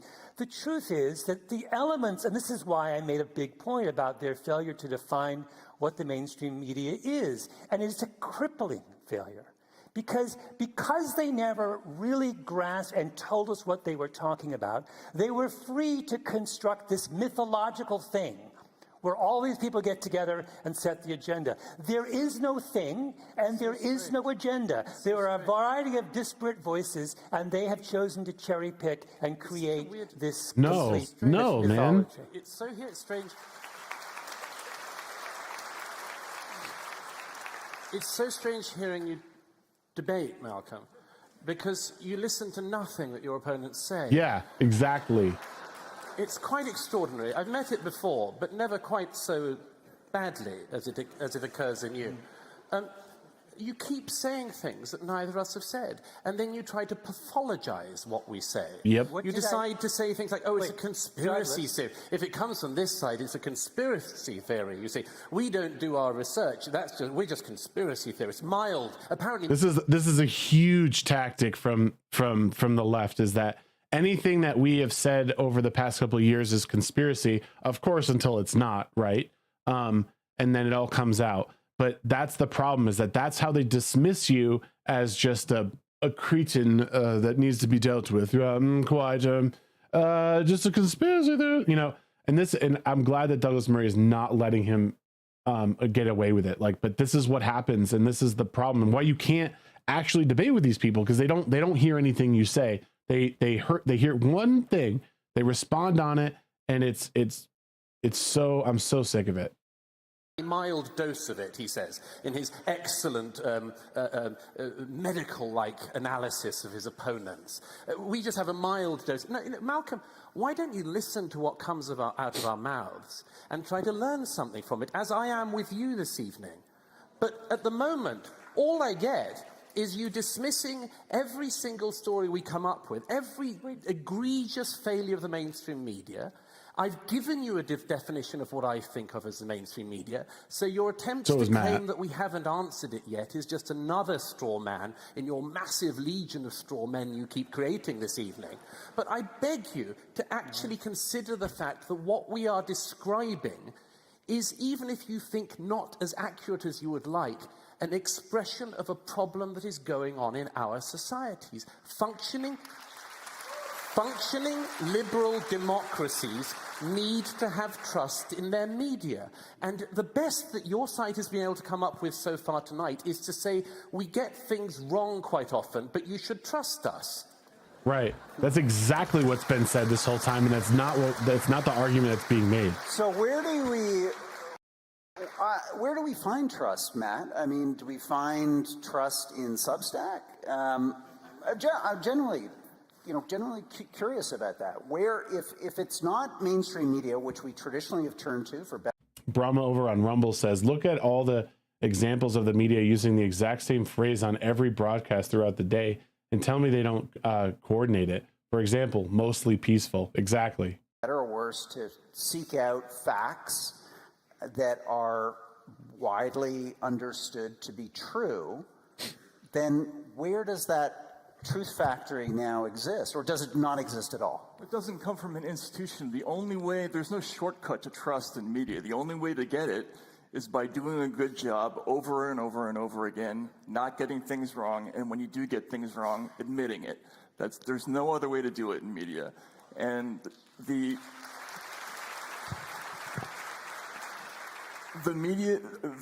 mainstream media, what we're talking about tonight, has repeatedly gotten things wrong, not admitted it, not owned up to it. I mean, Malcolm is talking about conspiracy theories. Let's talk about a story that was huge in America for years. This idea that Donald Trump's lawyer, Michael Cohen, was making visits to Prague. Now, this came from the infamous Steele dossier. Oh, please tell me that he was charged in whatever in court and found guilty. Please say that. If you read the dossier, basically the idea is Trump sent his lawyer to go meet with hackers and Kremlin representatives in Prague, and Steele says that they would preferably be Romanian hackers who would afterwards retreat to Bulgaria, where they could use that country as a bolt hole to lie low. If that's not a conspiracy theory, I don't know what is. This story was taken seriously by every major news organization in America for years on end with no evidence. And he accuses us of being conspiracy theorists. It's preposterous. Okay.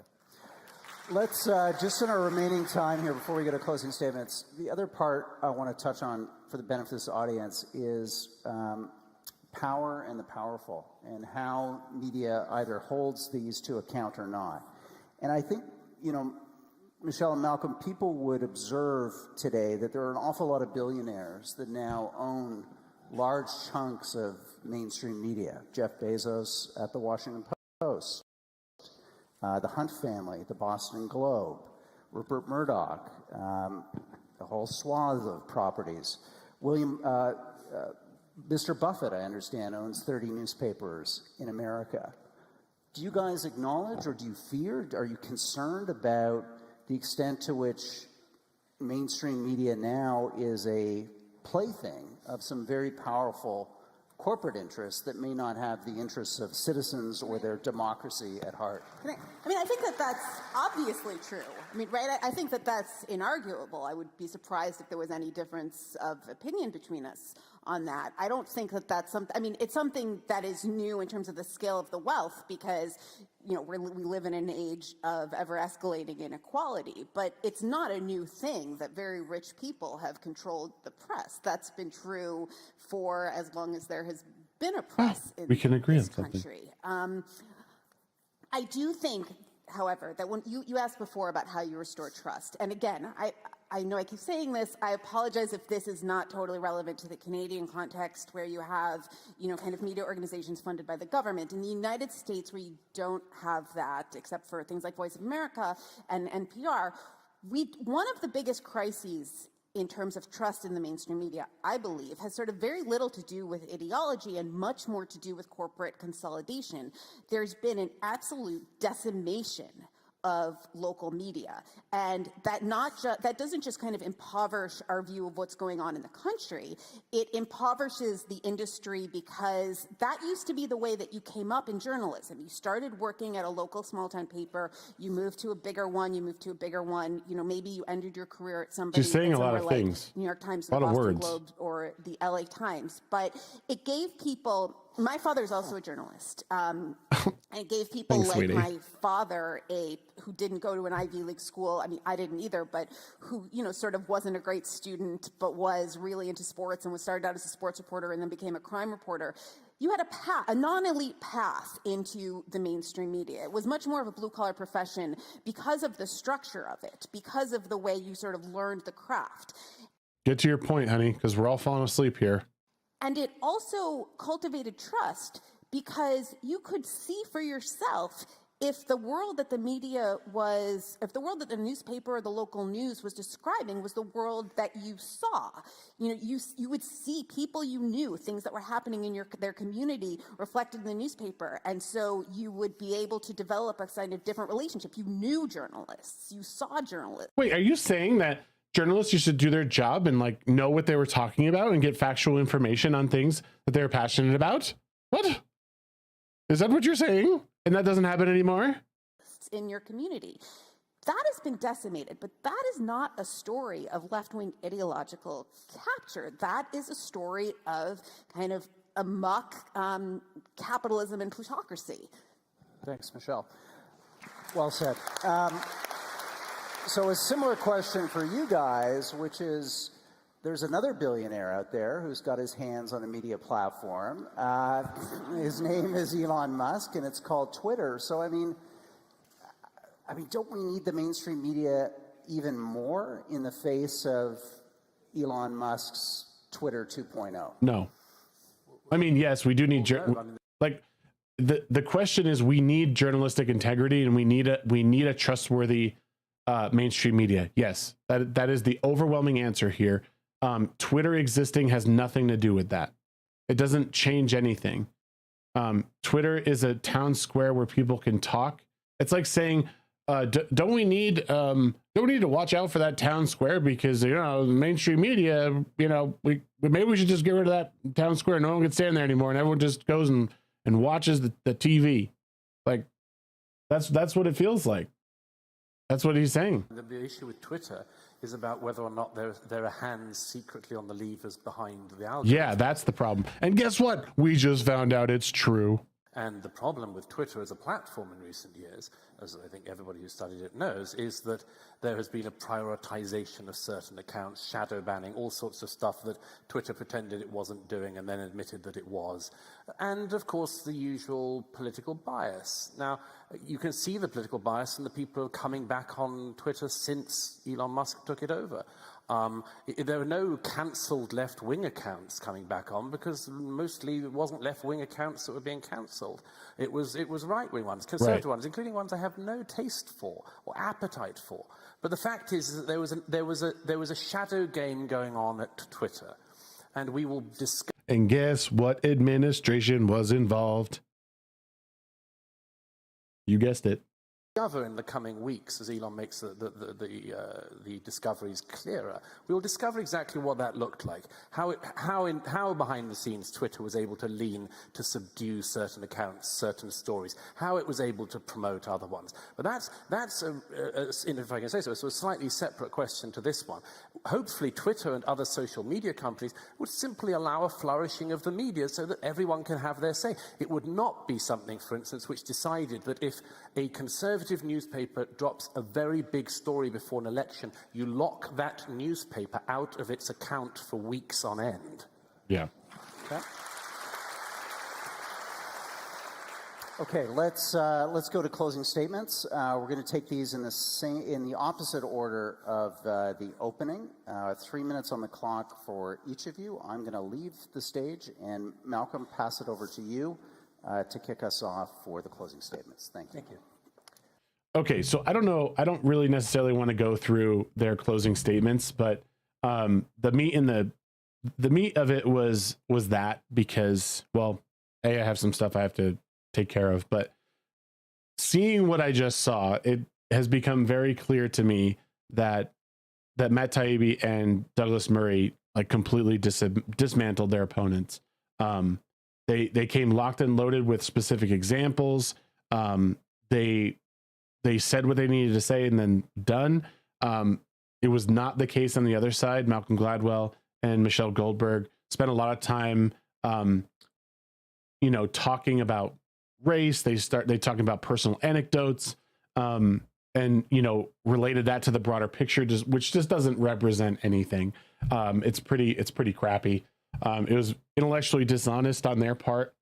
I applaud Matt for his efforts in bringing the Twitter files out and showing us like what has actually been going on behind the scenes. I look forward to the second part of those and every other subsequent drop of information, because it's clear that the Biden administration and who knows who else has been working with these big tech companies to suppress information that they don't like in hopes for their own political ends. And I don't know how you necessarily prove that that's the case, that, did so-and-so, lose their election because of information that wasn't given out. I don't know how you would ever prove that. It's sad. It's sad to see someone like Malcolm Gladwell just go so quickly to the race card and thinking that it's a big gotcha. Matt and Doug came locked and loaded with some specific examples that really sort of put the screws to them. So bravo to them. That is going to do it for our show today, guys. I really appreciate everyone coming by. 25 of you over here on YouTube. If you haven't hit the like button, make sure you do. If this is your first time to the channel, welcome. I've been doing a lot more content like this recently, talking about the cultural, political, social things that are going on in the world. It's really, really important that we uphold good values for our children. There's a lot going on in the world right now, not all that great. Mr. Grant Gregory said, who was the guy who dismantled them? I like him. So the gentleman who was also with so it was Matt Taibbi who released the Twitter files on Twitter the other day. And then Douglas Murray was the other guy. He's really well-spoken Englishman who trying to think, his latest book, The War on the West, was really good. I spent a lot of time reading that and enjoyed it. But he's been on Joe Rogan a few times as well. I definitely recommend you check him out. He's really, really, really sharp. And I've seen Michelle Goldberg before, especially with the one with Jordan Peterson. Very, like, the intellectual dishonesty is palatable. I mean, you can just see it. But yeah, man, I appreciate everyone stopping by today. Like I said, I appreciate everyone stopping in. If you haven't subscribed to the channel, please think about subscribing both here and over on Rumble. We're also live on Rumble. There's been some people over there as well trickling in and out. I appreciate you very, very much. We are doing more and more content. The Daily Shag is a show that I do almost every day to bring you guys some news, my own commentary on it. Wednesday is the midweek hump, 9 p.m. Mountain Time. Myself and my panelists get together and we talk about cultural things as well. And we have a laugh. It's an entertainment show. We have a good time. So there's a lot of stuff coming up. We have a lot of great guests for December, and we're even getting into January. So we got a lot of great names, a lot of good folks. I'm excited to continue the conversation. It's been awesome. ANCAP Gamer, thanks for coming out tonight. Mr. Grant Gregory, you've been fun. Darkhopter, Davey. There's been so many. Space Zombie was here. Thank you guys really much. Thank you to my local subscribers as well, Emperor Doomsday and also Codenomics. I really thank you guys for your support. If you guys want to support me, you can join the locals community. The link is down below. If you're over on Rumble, you can get there very easily with the link below. Please feel free to join that. Stay up to date with the information. I have some updates on the new office I'm going to post on there as member-only content. It's looking good. A lot of it's looking good. Again, I appreciate you guys coming by and enjoying this this reaction video. I hope you enjoyed yourself. We'll see you guys very soon. I gotta get out of here. I gotta start my day. Gotta start some dinner. But until next time, we'll see you. Be well. Take care of one another. Love one another. Release McCracken. Be good, man. Keep up the memes. Peace.